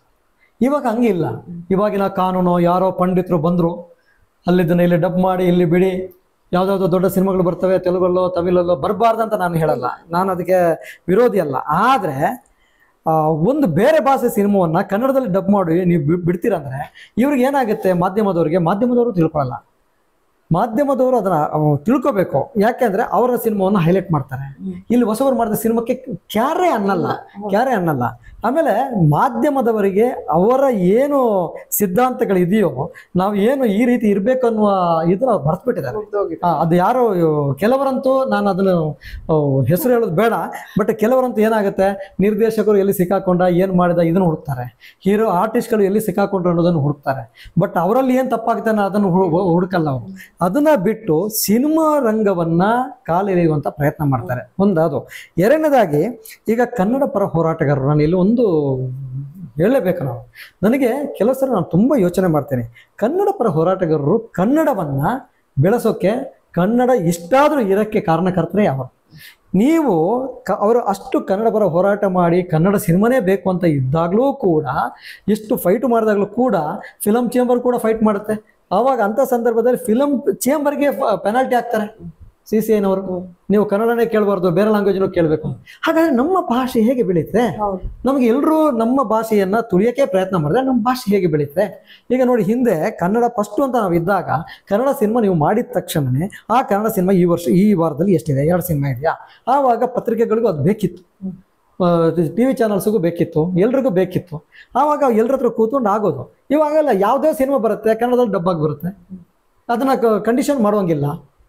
ಇವತ್ತು ಕನ್ನಡ ಪರ ಹೋರಾಟಗಾರರ ಕೈಯನ್ನ ಕಟ್ಟಿ ಹಾಕದಿದ್ರೆ ಇವತ್ತು ಕನ್ನಡ ಸಿನಿಮಾಗಳು ಎಲ್ಲೋ ಇರೋದು. ಇವತ್ತು ಯಾವುದೋ 1, 2, 3, 4 ಸಿನಿಮಾಗಳು ಸೀದಾ ಹೋಗ್ತಾ ಇಡೀ ಜಗತ್ತಲ್ಲಿ ನೇಮ್ ಮಾಡ್ತವೆ. ಅದಕ್ಕೆ ನಾವು ಖುಷಿ ಪಡೋಣ. ನಾನು ಅದಲ್ಲ ಹೇಳೋದು, ಇಡೀ ಇಂಡಸ್ಟ್ರಿಯಲ್ಲಿ ಬರುವಂಥ ಸಿನಿಮಾಗಳು ಎಲ್ಲೋ ಇರೋದು. ಇವತ್ತು ಕಾನೂನು ಅಂತ ಏನೇನೋ ರೀತಿ ನಿಯಮಗಳು ಮಾಡಿದಾರೋ ಅದು ಕನ್ನಡ ಪರ ಹೋರಾಟಗಾರ ಕೈ ಕಟ್ಟಿ ಹಾಕಿದ್ರಿಂದ ಈ ರೀತಿಯಾಗಿ ನಡೆಯಕ್ಕೆ ಸಾಧ್ಯ ಆಗಿದೆ. ಅಂದ್ರೆ ಯಾವ ಭಾಷೆಯೂ ಸಿನಿಮಾ ಬರ್ಬೋದು, ನೋಡ್ಲೇಬೇಕಾಗಿದೆ. ಅಂದ್ರೆ ಪ್ರೇಕ್ಷಕರಿಗೆ ಏನು ಒಳ್ಳೆ ಮನರಂಜನೆಯಲ್ಲಿ ಸಿಗುತ್ತೆ ಅಲ್ಲಿ ಹೋಗ್ತಾರೆ ಅವರು, ಇಲ್ಲ ಅಂತ ಅಲ್ಲ. ಬಟ್ ಅವ್ರ ಸಿನಿಮಾ ನೋಡಬೇಡಿ ಅಂತಲೂ ನಾವು ಹೇಳಲ್ಲ. ಆದರೆ ಕನ್ನಡ ಸಿನಿಮಾಗಳಿಗೆ ಮೊದಲ ಆದ್ಯತೆ ಕೊಟ್ಟು ಮಾಧ್ಯಮದವರು ಮಾಡಬೇಕು, ಜೊತೆಗೆ ಇಂಡಸ್ಟ್ರಿಯವರು ಮಾಡಬೇಕು. ಕನ್ನಡ ಸಿನಿಮಾಕ್ಕೆ ಮೊದಲ ಆದ್ಯತೆ ಕೊಟ್ಟು ಯಾರೇ ಹೊಸ ಸಿನಿಮಾ ಮಾಡಿದಾಗಲೂ ಕೂಡ, ಹೊಸ ಸಿನಿಮಾ ಮಾಡಲಿ, ನೆಕ್ಸ್ಟ್ ಮತ್ತೊಂದು ಸಿನಿಮಾ ಅಂದರೆ ಅವರು ಸಿನಿಮಾ ಮಾಡಿದಾಗಲೂ ಕೂಡ, ಯಾವುದೇ ಹೊಸ ಸಿನಿಮಾ ಮಾಡಿದಾಗಲೂ ಕೂಡ ಇವರೆಲ್ಲರೂ ಸೇರಿ ಅದಕ್ಕೆ ಸಪೋರ್ಟ್ ಮಾಡಿದ್ರೆ ಪ್ರಚಾರ, ಪಬ್ಲಿಸಿಟಿ ವಿಷಯದಾಗಲಾಗ್ಬೋದು, ಮಾರ್ಕೆಟಿಂಗ್ ವೈಸ್ ಆಗ್ಬೋದು. ಇವಾಗ ಇನ್ನೊಂದು, ನೀವು ಡಿಸ್ಟ್ರಿಬ್ಯೂಟರ್ಗಳು ಕೂಡ ಅಷ್ಟೇ, ಒಂದು ಸಿನಿಮಾವನ್ನ, ಹೊಸ ಸಿನಿಮಾವನ್ನ ಕಡೆಗಣಿಸಬಾರ್ದು. ಅದಕ್ಕೆ ಏನು ಸಾಧ್ಯತೆ ಇದೆ ಅದನ್ನ ಮಾಡಬೇಕು. ಅದನ್ನ ಮಾಡಿದಾಗ ಏನಾಗುತ್ತೆ, ಆ ನಿರ್ಮಾಪಕನಿಗೂ ಒಂದು ನನ್ಗೇನೋ ಬಚಾವ್ ಮಾಡ್ತಾರೆ ಅಂತ ಬರುತ್ತೆ, ನಿರ್ದೇಶಕನಿಗೂ ಒಂದು ಸಿನಿಮಾ ಮಾಡೋದಕ್ಕೆ ಒಂದು ಸಾರ್ಥಕತೆ ಆಗುತ್ತೆ. ಅದ್ರ ಜೊತೆಗೆ ಅಷ್ಟು ಜನ ತಂತ್ರಜ್ಞರು ಕಷ್ಟಪಟ್ಟಿರ್ತಾರ, ಆ ಕಷ್ಟಕ್ಕೂ ಒಂದು ಬೆಲೆ ಸಿಗುತ್ತೆ. ಈಗ ಥಿಯೇಟರ್ ವಿಚಾರಕ್ಕೆ ಬಂದಾಗ, ಥಿಯೇಟ್ರಲ್ಲೂ ಟೈಮಿಂಗ್ಸ್ ಸೆಟ್ ಆಗಲ್ಲ, ಥಿಯೇಟರ್ ಸಿಗ್ತಾ ಇಲ್ಲ. ಕೆಲವು ಹಿಟ್ಟಾದ ಸಿನಿಮಾ, ಈಗ ಹಿಟ್ಟಾಗಿರೋ ಸಿನಿಮಾಗಳನ್ನು ಬಿಟ್ಬಿಡೋಣ, ಅದಾಗಿ ಪಿಕಪ್ ಆಯ್ತು, it is a miracle, universe support, content ಆಗಿತ್ತು. ಕೆಲವು ಒಳ್ಳೆ ಸಿನಿಮಾಗಳೇ ಇರುತ್ತವೆ, ಚೆನ್ನಾಗಿರುತ್ತೆ. ಬಟ್ ಕಾರಣಾಂತರದಿಂದ ಅವರಿಗೆ ಸರಿಯಾದ ಟೈಮಿಂಗ್ಸು ಅಲೋಕೇಟ್ ಆಗಿರಲ್ಲ, ಸರಿಯಾಗಿ ಥಿಯೇಟರ್ ಹಂಚಿಕೆಗಳು ಆಗಿರಲ್ಲ. ಸೊ ಇಂಥ ಸಂದರ್ಭದಲ್ಲಿ ಏನ್ ಮಾಡೋದು? ಇಲ್ಲ, ಇದಕ್ಕೆ ಬೇರೆ ನಾವು ಅಂದ್ರೆ ಬೇರೆಯವರು ಬಂದು ಅದನ್ನ ಪ್ರಯತ್ನ ಮಾಡಕ್ ಆಗಲ್ಲ. ಆದ್ರೆ ಈ ಡಿಸ್ಟ್ರಿಬ್ಯೂಟರು, ಎಕ್ಸಿಬಿಟರ್ಸ್, ಪ್ರೊಡ್ಯೂಸರ್ ಕೂತ್ಕೊಂಡು ಡಿಸ್ಕಷನ್ ಮಾಡಬೇಕು. ನಿಮ್ದು ಯಾವ ಸಿನಿಮಾ ಇದೆ, ಆ ಸಿನಿಮಾ ಟೈಮ್ ಬಿಟ್ಟು ನನಗೆ ಯಾವ ಸಹ ಟೈಮ್ ಕೊಡ್ತೀರಾ? ನಾನು ಕೂಡ ಕನ್ನಡ ಸಿನಿಮಾ ಮಾಡಿದವನು, ನನ್ನ ಸಿನಿಮಾ ಈ ರೀತಿಯಾಗಿ ಉಳಿಬೇಕು ಅಂತ ಇವರು ಕೇಳ್ಕೋಬೇಕು. ಯಾರು ಸಿನಿಮಾ ಮಾಡಿದವರು ಕೇಳ್ಕೋಬೇಕು. ಅವರು ಕೂಡ ಅದಕ್ಕೆ ನ್ಯಾಯ ಒದಗಿಸ್ಕೊಳ್ಬೇಕು. ಈಗ ಕೆಲವು ಕಡೆ ಸಿಂಗಲ್ ಸ್ಕ್ರೀನ್ ಏನಾಗುತ್ತೆ, ಕೆಲವು ಕಡೆ ಕಲೆಕ್ಷನ್ ಇದ್ದಾಗ ಸಿಂಗಲ್ ಸ್ಕ್ರೀನ್ ಮುಚ್ಚಿಕೊಳ್ಳುವಂತ ಪ್ರಯತ್ನ ಬಂದಿದೆ. ಈಗ ನಾವು ಇದನ್ನ ತಗೊಳ್ಳೋಣ, ಮಲ್ಟಿಪ್ಲೆಕ್ಸ್ಗಳನ್ನ ತಗೊಂಡಾಗ ಕೂಡ ಇವರು ಸಡನ್ ಆಗಿ ಅವ್ರನ್ನೂ ಕೂಡ ಕೂರಿಸ್ಕೊಂಡು ಚೇಂಬರ್ನವರು ಎಲ್ಲರನ್ನ ಒಗ್ಗೂಡಿಸಿ ಕೂರಿಸ್ಕೊಂಡು, ನೋಡಿ ಇವ್ರು ಸಿನಿಮಾ ಮಾಡಿದ್ದಾರೆ, ಈ ಸಿನಿಮಾಕ್ಕೆ ಒಂದು ಅವಕಾಶ ಮಾಡಿಕೊಡಿ ಅಂತ ಕೇಳಬೇಕು. ಕೇಳ್ತಾ ಇಲ್ಲ. ಅದು ಕೇಳೋ ತರ ಆಗ್ಬೇಕು ಅಂದ್ರೆ ಎಲ್ಲರೂ ಸೇರಿ, ಏನು ಈಗ ನೀವೇ ಒಂದು ಸಂಸ್ಥೆ ಮಾಡಿದಿರಲ್ಲ, ಅದೇ ತರ ಅದು ಎಲ್ಲ ಸೇರಿ ಹೋರಾಟ ಮಾಡಿ ಆದ್ರೂ ಅದನ್ನ ನಾವು ಗಿಟ್ಟಿಸ್ಕೊಳ್ಳುವಂತ ಪ್ರಯತ್ನ ಮಾಡ್ಬೇಕಾಗತ್ತೆ. ಹೌದು, ಅಂದ್ರೆ ಮೇನ್ ಆಗಿ ಎಲ್ಲ ಇರುವ ಎಷ್ಟು ಸಂಸ್ಥೆಗಳಿರ್ಲಿ, ಸಂಘ ಸಂಸ್ಥೆಗಳಿರ್ಬೋದು, ಅಂಗ ಸಂಸ್ಥೆಗಳಿರ್ಬೋದು, ನಮ್ಮ ಕನ್ನಡ ಸಿನಿಮಾ ರಂಗಕ್ಕೆ ಸಂಬಂಧಪಟ್ಟ ಎಲ್ಲರೂ ಒಗ್ಗೂಡಿದ್ರೆ ಬಹುಶಃ ನಾವು ಬಹಳಷ್ಟು ಸಿನಿಮಾಗಳ ಸಕ್ಸಸ್ಗಳನ್ನ ನೋಡಬಹುದು ಅಂತ ನೀವು ಹೇಳ್ತಿದ್ದೀರಿ. ಖಂಡಿತ ಎಲ್ಲರನ್ನು ಒಗ್ಗೂಡಿಸ್ಕೊಂಡು ಹೋದ್ರೆ. ಇಲ್ಲಿ ಏನಾಗಿದೆ, ಇನ್ನೊಂದು ಇದೆ, ನಾನು ಅಷ್ಟು ಸಿನಿಮಾ ಮಾಡಿದ್ದೀನಿ, ನಾನು ದೊಡ್ಡವನು, ಅವನು ಹೊಸಬ, ಅವ್ನು ಯಾಕೆ ಕರಿಬೇಕು, ಇದೆಲ್ಲ ಬಿಡಬೇಕು. ಇಲ್ಲಿ ಯಾರು ದೊಡ್ಡವನಿಲ್ಲ, ಕಲೆನೇ ದೊಡ್ಡದು. ಸಿನಿಮಾ ನಮಗೇನು, ಸಿನಿಮಾ ಬೇಕು. ಜನ ಏನು ಹೇಳ್ತಾರೆ, ಇವತ್ತು ಸೂಪರ್ ಸಿನಿಮಾ ಏನು ರಿಲೀಸ್ ಆಯ್ತು, ರಿಲೀಸ್ ಆದ್ಮೇಲೆ ಲಾಸ್ಟ್ ಟೈಮ್ ಅವರು ಗರುಡಗಮನ ಮಾಡಿದಾಗ್ಲೂ ಕೂಡ ರಾಜ್ಬಿ ಶೆಟ್ಟಿಗೆ ಶೆಟ್ರು ಅಂತ ಖುಷಿಯಾಗಿ ಮಾತಾಡ್ತಾರೆ. ಯಾರೇನೋ ಅವರು ಸಿನಿಮಾ ಏನು ಚೆನ್ನಾಗಿ ಓಡೋದಕ್ಕೇನು ಬೇಸರ ಮಾಡ್ತಾರ? ಇಲ್ಲ. ಅದು ಅಷ್ಟ ಹಾಗೆ ಓಡಬೇಕಾದ್ರೆ ನಮ್ಮವ್ರು ಎಲ್ಲರೂ ಪ್ರಯತ್ನ ಮಾಡಬೇಕು. ನಮ್ಮವ್ರವ್ರಿಗೆ ದಾರಿ ತೋರಿಸಿಕೊಡ್ಬೇಕು. ಇಂಡಸ್ಟ್ರಿ ಅಂದ್ರೆ ಇಲ್ಲಿ ಹಂಗಿಲ್ಲ. ಕೆಲವರು ನಾನು ತುಂಬ ಜನರು ನೋಡಿದ್ದೀನಿ, ಏನಂದ್ರೆ ಕೆಲವು ಸಿನಿಮಾಗಳು ಅವ್ನು ನೀಟಾಗಿ ಮಾಡಿರ್ತಾನೆ, ಅಚ್ಚುಕಟ್ಟಾಗಿ ಇರುತ್ತೆ, ಸಿನಿಮಾ ತುಂಬ ಚೆನ್ನಾಗಿರುತ್ತೆ. ಅವನಿಗೆ ಅದನ್ನ ಕರೆಕ್ಟಾಗಿ ರಿಲೀಸ್ ಮಾಡೋಕ್ಕೆ ಅಂತ ಸರಿಯಾದಂಥ ವ್ಯವಸ್ಥೆಗಳು ಸಿಗಲ್ಲ. ಸಿಕ್ಕಿದ್ರು ಅದಕ್ಕೆ ಸರಿಯಾದ ಮಾರುಕಟ್ಟೆನೇ ಆಗಿರಲ್ಲ. ಆಮೇಲೆ ಅವನು ಪಬ್ಲಿಸಿಟಿ ಮಾಡ್ಕೊಂಡು ಬರೋ ಹೊತ್ತಿಗೆ ಥಿಯೇಟ್ರಿಂದ ತೆಗೆದು ಹೊರಗೆ ಹಾಕಿರ್ತಾರೆ. ಅಂತ ಸಂದರ್ಭದಲ್ಲಿ ನಿರ್ಮಾಪಕನಿಗೂ ನಿರ್ದೇಶಕನಿಗೂ ವೈಷಮ್ಯ ಬೆಳೀತದೆ. ಯಾಕೆಂದ್ರೆ ನಿರ್ದೇಶಕ ನನ್ನನ್ನು ತಪ್ಪು ದಾರಿಯಲ್ಲಿ ಇರೋದಂತ ಪ್ರೊಡ್ಯೂಸರ್ ಅಂದ್ಕೋತಾರೆ, ಪ್ರೊಡ್ಯೂಸರು ಡೈರೆಕ್ಟರ್ ಏನು ಅಂದ್ಕೋತಾರೆ, ಇವರು ಸರಿಯಾದ ರೀತಿಯಲ್ಲಿ ಮಾಡಲಿಲ್ಲ ಅಂತ. ಅದರ ಬದಲು ಆಮೇಲೆ ತಲೆ ಕೆಡಿಸ್ಕೊಳ್ಳೋ ಬದಲು ಮೊದಲೇ ಕೂತ್ಕೊಂಡು ಸಿನಿಮಾ ಏನ್ ಬೇಕು, ಸಿನಿಮಾಕ್ಕೆ ಏನ್ ಮಾಡಬೇಕು, ಈ ತರ ಒಂದು ಕೂತ್ಕೊಂಡು ಪ್ಲಾನ್ ಮಾಡಿದ್ರೆ 100% ಸಕ್ಸಸ್ ಆಗುತ್ತೆ. ಆಮೇಲೆ ಇಂಡಸ್ಟ್ರಿಯವರು ಕೂಡ ಇದನ್ನ ಬಿಡಬೇಕು. ನಾನು ದೊಡ್ಡವನು, ಅವನು ಚಿಕ್ಕವನು, ಈಗ ಅನ್ನೋದನ್ನ ಸ್ವಾಭಿಮಾನವನ್ನು ಬಿಟ್ಟು ಸಿನಿಮಾ ಎಲ್ಲರೂ ಮಾಡಿದ್ರೆ ಒಂದೇ. ನಮ್ಮ ಚಿತ್ರರಂಗ ಬೆಳೀತದೆ, ಕನ್ನಡ ಚಿತ್ರರಂಗ ಬೆಳೀತದೆ, ಕನ್ನಡ ಚಿತ್ರರಂಗ ನಾವು ಬೆಳೆಸಬೇಕು. ಕನ್ನಡ ಚಿತ್ರರಂಗ ಎಲ್ಲಾ ಭಾಷೆಗಿಂತಲೂ ಮಿಗಿಲಾಗಿರ್ಬೇಕು ಅನ್ನೋ ಪ್ರಯತ್ನ ಮಾಡಿದ್ರೆ 100% ಆಗುತ್ತೆ. ಈ ವಿಮರ್ಶಕರ ಬಗ್ಗೆ ನನಗೆ ನಿಮ್ಮನ್ನ ಕೇಳಬೇಕು. ಈಗಿನ ಹೊಸ ಯೂಟ್ಯೂಬ್ ವಿಮರ್ಶಕರು, ಫೇಸ್ಬುಕ್ ವಿಮರ್ಶಕರು, ಯಾವುದೇ ಸಿನಿಮಾ ಬರಲಿ ತನಗೆ ಬೇಕಾದಾಗೆ ನೋಡಿ ತನ್ನ ಅನಿಸಿಕೆಯನ್ನ ಒಬ್ಬ ಕ್ರಿಯೇಟಿವ್ ವ್ಯಕ್ತಿಯ ಮೇಲೆ, ಒಂದು ಪ್ರೊಡಕ್ಷನ್, ಒಂದು ಸಿನಿಮಾದ ಮೇಲೆ ಹೇರೋದು. ಈ ಸಿನಿಮಾ ಹೀಗಿದ್ದಿದ್ರೆ ಚಂದ ಇತ್ತು ಅಂತ ಹೇಳುವಂತ ವಿಮರ್ಶಕರಿಗೆ ನಿಮ್ಮ ಬುದ್ಧಿ ಮಾತು ಏನು ಅಂತ ಕೇಳ್ಬೇಕೀಗ ನಾನು ಬುದ್ಧಿ ಮಾತು ಹೇಳಕ್ ಆಗಲ್ಲ. ಯಾಕೆಂದ್ರೆ ಅದಕ್ಕೊಂದು, ಈಗ ಸಿನಿಮಾಕ್ಕೆ ಒಂದು ಸೆನ್ಸರ್ ಇದೆ, ಸಾಮಾಜಿಕ ಜಾಲತಾಣಕ್ಕೂ ಅದೊಂದು ಕಂಡೀಷನ್ಸು ಅದು ಅಪ್ಲೈ ಆಗ್ಬೇಕಿತ್ತು. ಇದು ನಾನು ಬರೀ ಇದಕ್ಕೆ ಮಾತ್ರ ಹೇಳ್ತಾ, ವಿಮರ್ಶೆಗೆ ಮಾತ್ರ ಹೇಳ್ತಾ ಇಲ್ಲ, ಟೋಟಲ್ ಆಗಿ ಹೇಳ್ತೀನಿ ನಾನು. ಈಗ ಏನಾಗಿದೆ, ವಾರ್ತಾ ಇಲಾಖೆಯವರು ಸೋಷಿಯಲ್ ಮೀಡಿಯಾ ಮಾಡಿದ್ರು ಕೂಡ ಅವ್ರಿಗೆ ನಾವು ರೆಕಗ್ನೈಸ್ ಕೊಡೋಣ ಅನ್ನೋ ರೀತಿಯಲ್ಲಿ ಅವರು ಇದ್ದಾರೆ. ಇಲ್ಲಿ ಅದು ಯಾರು ತಪ್ಪಾಗಿ ತಿಳ್ಕೊಳ್ಳೋ ಅವಶ್ಯಕತೆ ಇಲ್ಲ. ಮೊದಲನೇದಾಗಿ ನಾವೊಂದು ಅನ್ನ ಮಾಡ್ತೇವೆ. ಅನ್ನ ಮಾಡಬೇಕಾದ್ರೆ ಅವನು ಎಷ್ಟು ಗ್ಲಾಸ್ ನೀರು ಇಟ್ಟು ರೈಸ್ ಮಾಡಿದ್ದಾನೆ, ಅದು ಜಾಸ್ತಿ ಬೆಂದಿಲ್ವಾ ಅದನ್ನು ತಿಳ್ಕೊಳ್ಳುವಂಥ ಕೆಪಾಸಿಟಿ ಅವನಿಗೆ ವಿಮರ್ಶೆ ಬರೆಯೋನಿಗೆ ಬೇಕು. ಅವನು ಕರೆಕ್ಟಾಗಿ ರೈಸ್ ಮಾಡಿದಾನ ಇಲ್ವಾ ಅಂತ. ಇದು ಏನಿಲ್ಲ, ನೀವು ಕರೆಕ್ಟಾಗಿ ರೈಸ್ ಮಾಡಿ, ಕರೆಕ್ಟಾಗಿ ನೀರು ಹಾಕಿ ಕರೆಕ್ಟಾಗಿ ರೈಸ್ ಆಗಿದೆ, ಅವನು ಹೇಳ್ತಾನೆ ರೈಸ್ ಸರಿ ಇಲ್ಲ ಅಂತ. ಯಾಕೆ ಅಂದರೆ ರೈಸ್ ಸರಿ ಇಲ್ಲ ಅಂತ ಯಾಕೆ ಹೇಳ್ತಾರಂದರೆ, ಅಲ್ಲಿ ಏನಾಗಿದೆ, ಕೆಲವು ಯೂಟ್ಯೂಬರ್ಸು, ಎಲ್ಲರಲ್ಲ ಕೆಲವರು, ಅವ್ರಿಗೆ ಇನ್ಕಮ್ ಬೇಕು. ಆಮೇಲೆ ಇವಾಗ ಏನಾಗಿದೆ, ರಾಜಾರೋಷವಾಗಿ ಅದೇನೋ ಲೈಕ್ಸು, ಎಷ್ಟು ವ್ಯೂಸ್ ಬಂದುಬಿಟ್ರೆ ಸಾಕು ನಾನು ಟಾಪ್ ಅಂತ. ಎಲ್ಲ ಮುಟ್ಟಾಳತನ. ಎಷ್ಟೇ ವ್ಯೂಸ್ ಬರಲಿ, ಏನೇ ಬರಲಿ, ನಾನು ಸರಿಯಾದ ರೀತಿಯಲ್ಲಿ ಕೆಲಸ ಮಾಡಿದಾಗ ಮಾತ್ರ ನನಗೆ ಅದು, ನನ್ನ ಆತ್ಮಸಾಕ್ಷಿ ಅದು ಒಪ್ಪುತ್ತೆ. ಯಾರೇ ಆಗಲಿ, ಒಂದು ತಂದೆ ತಾಯಿಗೆ ಒಳ್ಳೆ ಮಗ ಆದರೆ ಮಾತ್ರ ಅವನು ಮಗ. ಇಲ್ದಿದ್ರೆ ಏನಾಗುತ್ತೆ, ಏನೋ ಅವನು ಕೆಟ್ಟ ಕೆಲಸ ಮಾಡಿಕೊಂಡು ಕೂಡ ನಾನು ದೊಡ್ಡವನಂತ ಹೇಳಿಕೊಂಡ್ರೆ ತಪ್ಪಾಗತ್ತೆ. ಈಗ ಯೂಟ್ಯೂಬ್ ಇರ್ಬೋದು, ನಾನು ಕೆಲವು ಕಡೆ ನೋಡ್ತೀನಿ, ನೀವು ಕೆಲವು TV ಚಾನಲ್ಸು ಕೂಡ ನೋಡ್ತಾ ಇದ್ದೀನಿ ನಾನು. ಸರಿಯಾದ ರೀತಿಯಲ್ಲಿ ಒಂದು ಸಿನಿಮಾಕ್ಕೆ ಅದಕ್ಕೆ ಬೇಕಾದ ಅಂತ ಪಬ್ಲಿಸಿಟಿ ನಾವು ಕೊಡಲ್ಲ. ಬರೀ ಯೂಟ್ಯೂಬರ್ಸ್ ಮಾತ್ರ ಅಲ್ಲ, ಕೆಲವು ವೆಬ್ಸೈಟ್ ಇರ್ಬೋದು. ನನಗೆ ಇನ್ನೊಂದು ಒಂದ್ಸರಿ ನಗು ಬರುತ್ತೆ. ನಾವು ಹೇಳೋಕ್ಕೆ ಏನು ಹೇಳ್ತೀವಿ, ಯೂಟ್ಯೂಬರ್ಸು ಆಮೇಲೇನು ಇದು ವೆಬ್ಸೈಟ್ಗಳು ಪೇಜ್ಗಳು ಹೇಳ್ತೀವಿ. ಹಿಂದೆ ಒಂದು ದೊಡ್ಡ ದೊಡ್ಡ ಪತ್ರಿಕೆಗಳಿತ್ತು, ದೊಡ್ಡ ದೊಡ್ಡ ಚಾನಲ್ ಇತ್ತು. ಇವತ್ತು ಅವ್ರು ಏನು ಕೆಲಸ ಮಾಡೋದು? ಅವರು ಅದಕ್ಕೆ ಬಂದ್ಬಿಟ್ಟು ಅವರು ಅಲ್ಲೇ ಬಂದ್ಬಿಟ್ರಲ್ಲ. ಅವ್ರ ಚಾನಲ್ ಇದೆ, ಪತ್ರಿಕೆ ಇದೆ, ನೀವು ಅದನ್ನು ಉಳಿಸ್ಕೊಂಡು ಅದನ್ನು ಬೆಳೆಸಿ ಆಟೋಮೆಟಿಕ್ ಬರ್ತಾರೆ. ಇಲ್ಲ, ಅಲ್ಲಿ ಯಾರೋ ಚಿಕ್ಕ ಹುಡುಗರು ಮಾಡ್ತಾ ಇದ್ದಾರೆ, ಅವ್ರು ಯಾರೋ ಇವ್ರು ಮಾಡ್ತಾರೆ, ಅವ್ರಿಗೆ ಅಷ್ಟು ಯೂಸ್ ಇದೆ, ನಮ್ದು ಇರಲಿ ಅಂತ ಇವ್ರನ್ನು ಯೂಟ್ಯೂಬ್ ಮಾಡಿಕೊಂಡು ಇವರು ಇದನ್ನ ಪೇಪರ್ ಜಾಸ್ತಿ ಗಮನ ಬಿಟ್ಬಿಟ್ಟು ಹೌದು ಇದನ್ನು ಮಾಡಿಕೊಂಡ್ರೆ ಈ ಮಾಧ್ಯಮ ಕ್ಷೇತ್ರದ ವ್ಯವಸ್ಥೆ ಎಲ್ಲಿ ತಲುಪಿತು? ನಾನೇನು ಕಮ್ಮಿ ಅಂತ ಮಾಡೋದಕ್ಕೆ ಸರ್ ತುಂಬ ನನಗೆ, ನಾನು ಅದು ಹೆಸರು ಬೇಡ, ನಿಮ್ಗೆ ಗೊತ್ತಿರುತ್ತೆ, ಆಲ್ಮೋಸ್ಟ್ ಎಲ್ಲ ಚಾನಲ್ ಯೂಟ್ಯೂಬ್ ಚಾನಲ್ ಇದೆ. ಮತ್ತೆ ನಿಮ್ಮ ಚಾನಲ್ ಏನಕ್ಕೆ? ಇದನ್ನ ಒಂದು ಮಾಡಿ. ಈಗ ನಮಗೂ ಕನ್ಫ್ಯೂಸ್ ಅಪ್ಪ, ನಾನು ಪ್ರೇಕ್ಷಕ, ನಾನು ನೋಡಬೇಕು, ನಮಗೆ ನಿಮ್ಮ ಚಾನಲ್ ನೋಡಬೇಕು, ಯೂಟ್ಯೂಬ್ ನೋಡ್ಲಾ ನಿಮ್ಮದು ಟಿ ವಿ ಚಾನಲ್ ನೋಡಿ, ಯಾವ ಚಾನಲ್ ನೋಡಿ ನಮಗೂ ಗೊತ್ತಿಲ್ಲ. ಅದರಿಂದ ಈಗ ಏನಾಗಿದೆ, ಯೂಟ್ಯೂಬ್ನವ್ರದ್ದೇ ಪೈಪೋಟಿ ಜಾಸ್ತಿ ಆಗಿದೆ. ಬಟ್ ಅದಕ್ಕೆ ಒಂದು ಕಡಿವಾಣ ಬೇಕು. ಕಡಿವಾಣ ಯಾರು ಮಾಡಬೇಕು? ವಾರ್ತಾ ಇಲಾಖೆ ಮಾಡಬೇಕು, ಅಥವಾ ಚೇಂಬರ್ನವರು ಕರೆದು ಹೇಳ್ಬೋದು ಈ ಥರ ಮಾಡಿ ಅಂತ ಹೇಳ್ಬೋದು. ಅದು ಆಗಲಿಲ್ಲ ಅಂದರೆ ವಾರ್ತಾ ಇಲಾಖೆ ಮಾಡ್ಬೋದು. ವಾರ್ತಾ ಇಲಾಖೆ ಆಗಲಿಲ್ಲ ಅಂದರೆ ಅದಕ್ಕೆ ಏನು ರೂಲ್ಸ್ ಆ್ಯಂಡ್ ರೆಗ್ಯುಲೇಷನ್ ಇದೆ ಅದನ್ನು ಇಟ್ಟುಕೊಂಡು ನೀವು ಹೋಮ್ ಡಿಪಾರ್ಟ್ಮೆಂಟಿಗೆ ಹೋಗ್ಬೇಕಾಗತ್ತೆ. ಯಾಕೆಂದರೆ ಒಂದು ಸಿನಿಮಾ, ಒಬ್ಬ ಸಿನಿಮಾ ಮಾಡಿದಾನೆ, ಅವನಿಗೂ ಅರಿವು ಇರಬೇಕು. ಒಂದು ಸಿನಿಮಾಕ್ಕೆ ಅವನು ಕೋಟಿಗಟ್ಟಲೆ ಬಡ್ಜೆಟ್ ಹಾಕಿದ್ದಾನೆ, ಒಂದು ಸಿನಿಮಾ ತಂಡ ಇಷ್ಟು ದಿನ ಕೆಲಸ ಮಾಡಿದೆ. ಈ ಥರ ಎಲ್ಲ ಇರುವಾಗ ನಾನು ಅದನ್ನು ಕೇವಲವಾಗಿ ಸಿನಿಮಾ ಬರೆದು ಅವ್ರನ್ನ ಏನು ಕಂಪ್ಲೀಟ್ ಸಾಯಿಸುವ ಬದಲು ಬದುಕಿಸುವಂಥ ಪ್ರಯತ್ನ ಮಾಡಬೇಕು. ನಾನು ಕೆಲವು ಕಡೆ ಹೇಳ್ತಾ ಇರ್ತೇನೆ, ಅಣ್ಣವರು ಎಲ್ಲರೂ ಹೇಳ್ತಾರೆ ಏನು, ನಿರ್ಮಾಪಕರೇ ಅನ್ನದಾತರು ಅಂತ ಕೈ ಮುಗಿತಾರೆ ಅಲ್ವೇ? ಈಗಿನ ಕೆಲವು ಯೂಟ್ಯೂಬರ್ಸು, ಕೆಲವು ಸೋಷಿಯಲ್ ಮೀಡಿಯಾದವರು ಏನು ಅನ್ನೋರು ನಿರ್ಮಾಪಕರನ್ನ ಅನ್ನದಾತರು ಅಂತ ಕರೆದಿದ್ದಾರೋ ಅವರಿಗೆ ಇವರು ವಿಷದಾತರ ಆಗ್ಬಿಟ್ಟಿದ್ದಾರೆ.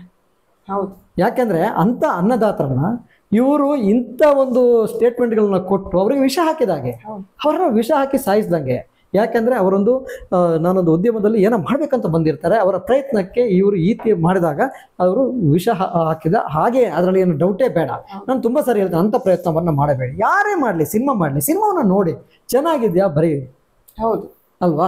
ಇಲ್ಲ ಅಂದ್ರೆ ನೀವು ಅವ್ರನ್ನ ಕಂಪ್ಲೀಟು ಅದು ಹಂಗೆ ಹೀಗೆ. ಆಮೇಲೆ ಇಂಡಸ್ಟ್ರಿನ ಒಳಗಿದ್ದು, ಸಿನಿಮಾ ಇಂಡಸ್ಟ್ರಿ ಒಳಗಿದ್ದು ಏನೇನೋ ಯಾರೇನೋ ಮಾಡಿದಾರೋ ಇಲ್ವೋ ಗೊತ್ತಿಲ್ಲ, ಅದನ್ನೆಲ್ಲ ತೆಗೆದು ಹೊರಗೆ ಹಾಕಿ ನಮ್ಮ ಸಿನಿಮಾದ ಬಗ್ಗೆ ನಾವೇ ಹೊಗಳೋ ಥರ ಆದರೆ ಮತ್ತೆ ಅದನ್ನ ಹೊಗಳೋದು ಯಾರು, ನೋಡೋದು ಯಾರು?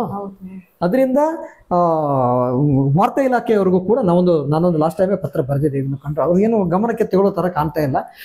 ಇನ್ನೊಂದು ಸರಿ ಹೋಗಿ ಈಗ ಸೆಕ್ರೆಟರಿ ಮತ್ತು ಕಮಿಷನರ್ನ ಈ ವಿಷಯವಾಗಿ ನಾನು ಭೇಟಿ ಆಗ್ತೀನಿ, ನಮ್ಮ ಸಂಘದ ಮುಖಾಂತರವಾಗಿ ಭೇಟಿಯಾಗಿ ಎಲ್ರಿಗೂ, ಅಂದರೆ ಯಾರೇ ಮಾಡಲಿ ಯೂಟ್ಯೂಬ್ ಮಾಡಬಾರ್ದು ನಾವು ಹೇಳೋಕ್ಕಾಗಲ್ಲ. ಅದಕ್ಕೂ ಒಂದು ಕಡಿವಾಣ, ಅದಕ್ಕೆ ಎಲ್ಲದಕ್ಕೂ ಏನು ಫಿಲ್ಟರ್ ಬೇಕೇ ಬೇಕು. ಫಿಲ್ಟರ್ ಇದ್ದಾಗ ಏನಾಗುತ್ತೆ, ಎಲ್ರಿಗೂ ಹೆಲ್ಪ್ ಆಗುತ್ತೆ. ಅವರು ಪಬ್ಲಿಸಿಟಿ ಮಾಡಬಾರ್ದು ಅಂತ ಹೇಳ್ತಾ ಇಲ್ಲ.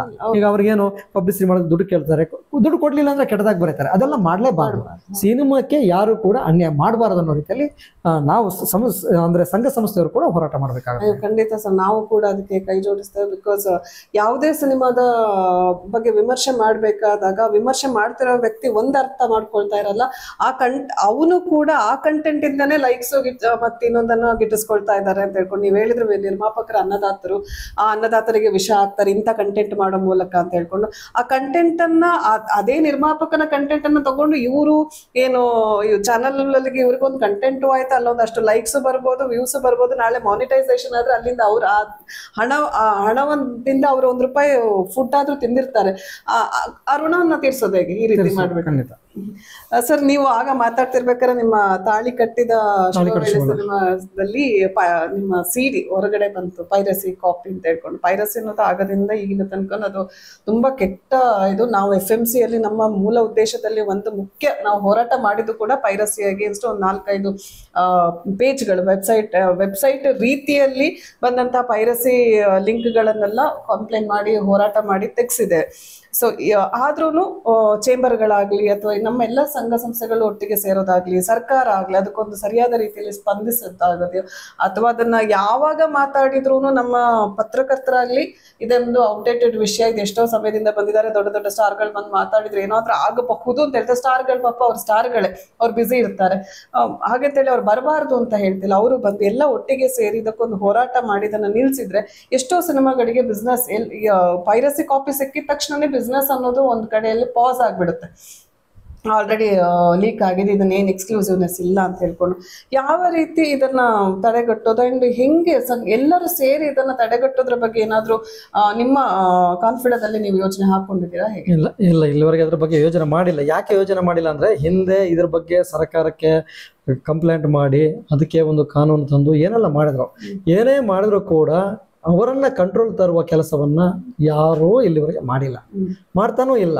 ಅದು ಇವತ್ತು ನಾವು ಗಲಾಟೆ ಮಾಡ್ತೀವಿ, ಫೈಟ್ ಆಗುತ್ತೆ, ಒಂದೆರಡು ಸಿನಿಮಾಕ್ಕೆ ಸಿಡಿಗಳು ಸಿಗ್ತವೆ, ಅಥವಾ ಇವಾಗ ಏನು ಎಲ್ಲ ಕಡೆ ಲಿಂಕ್ಸ್ಗಳು ಸಿಗ್ತವೆ, ಅದನ್ನ ಒಂದು ದಿನ ಸ್ಟಾಪ್ ಮಾಡ್ತಾರೆ, ನೆಕ್ಸ್ಟ್ ಕಂಟಿನ್ಯೂ ಆಗುತ್ತೆ.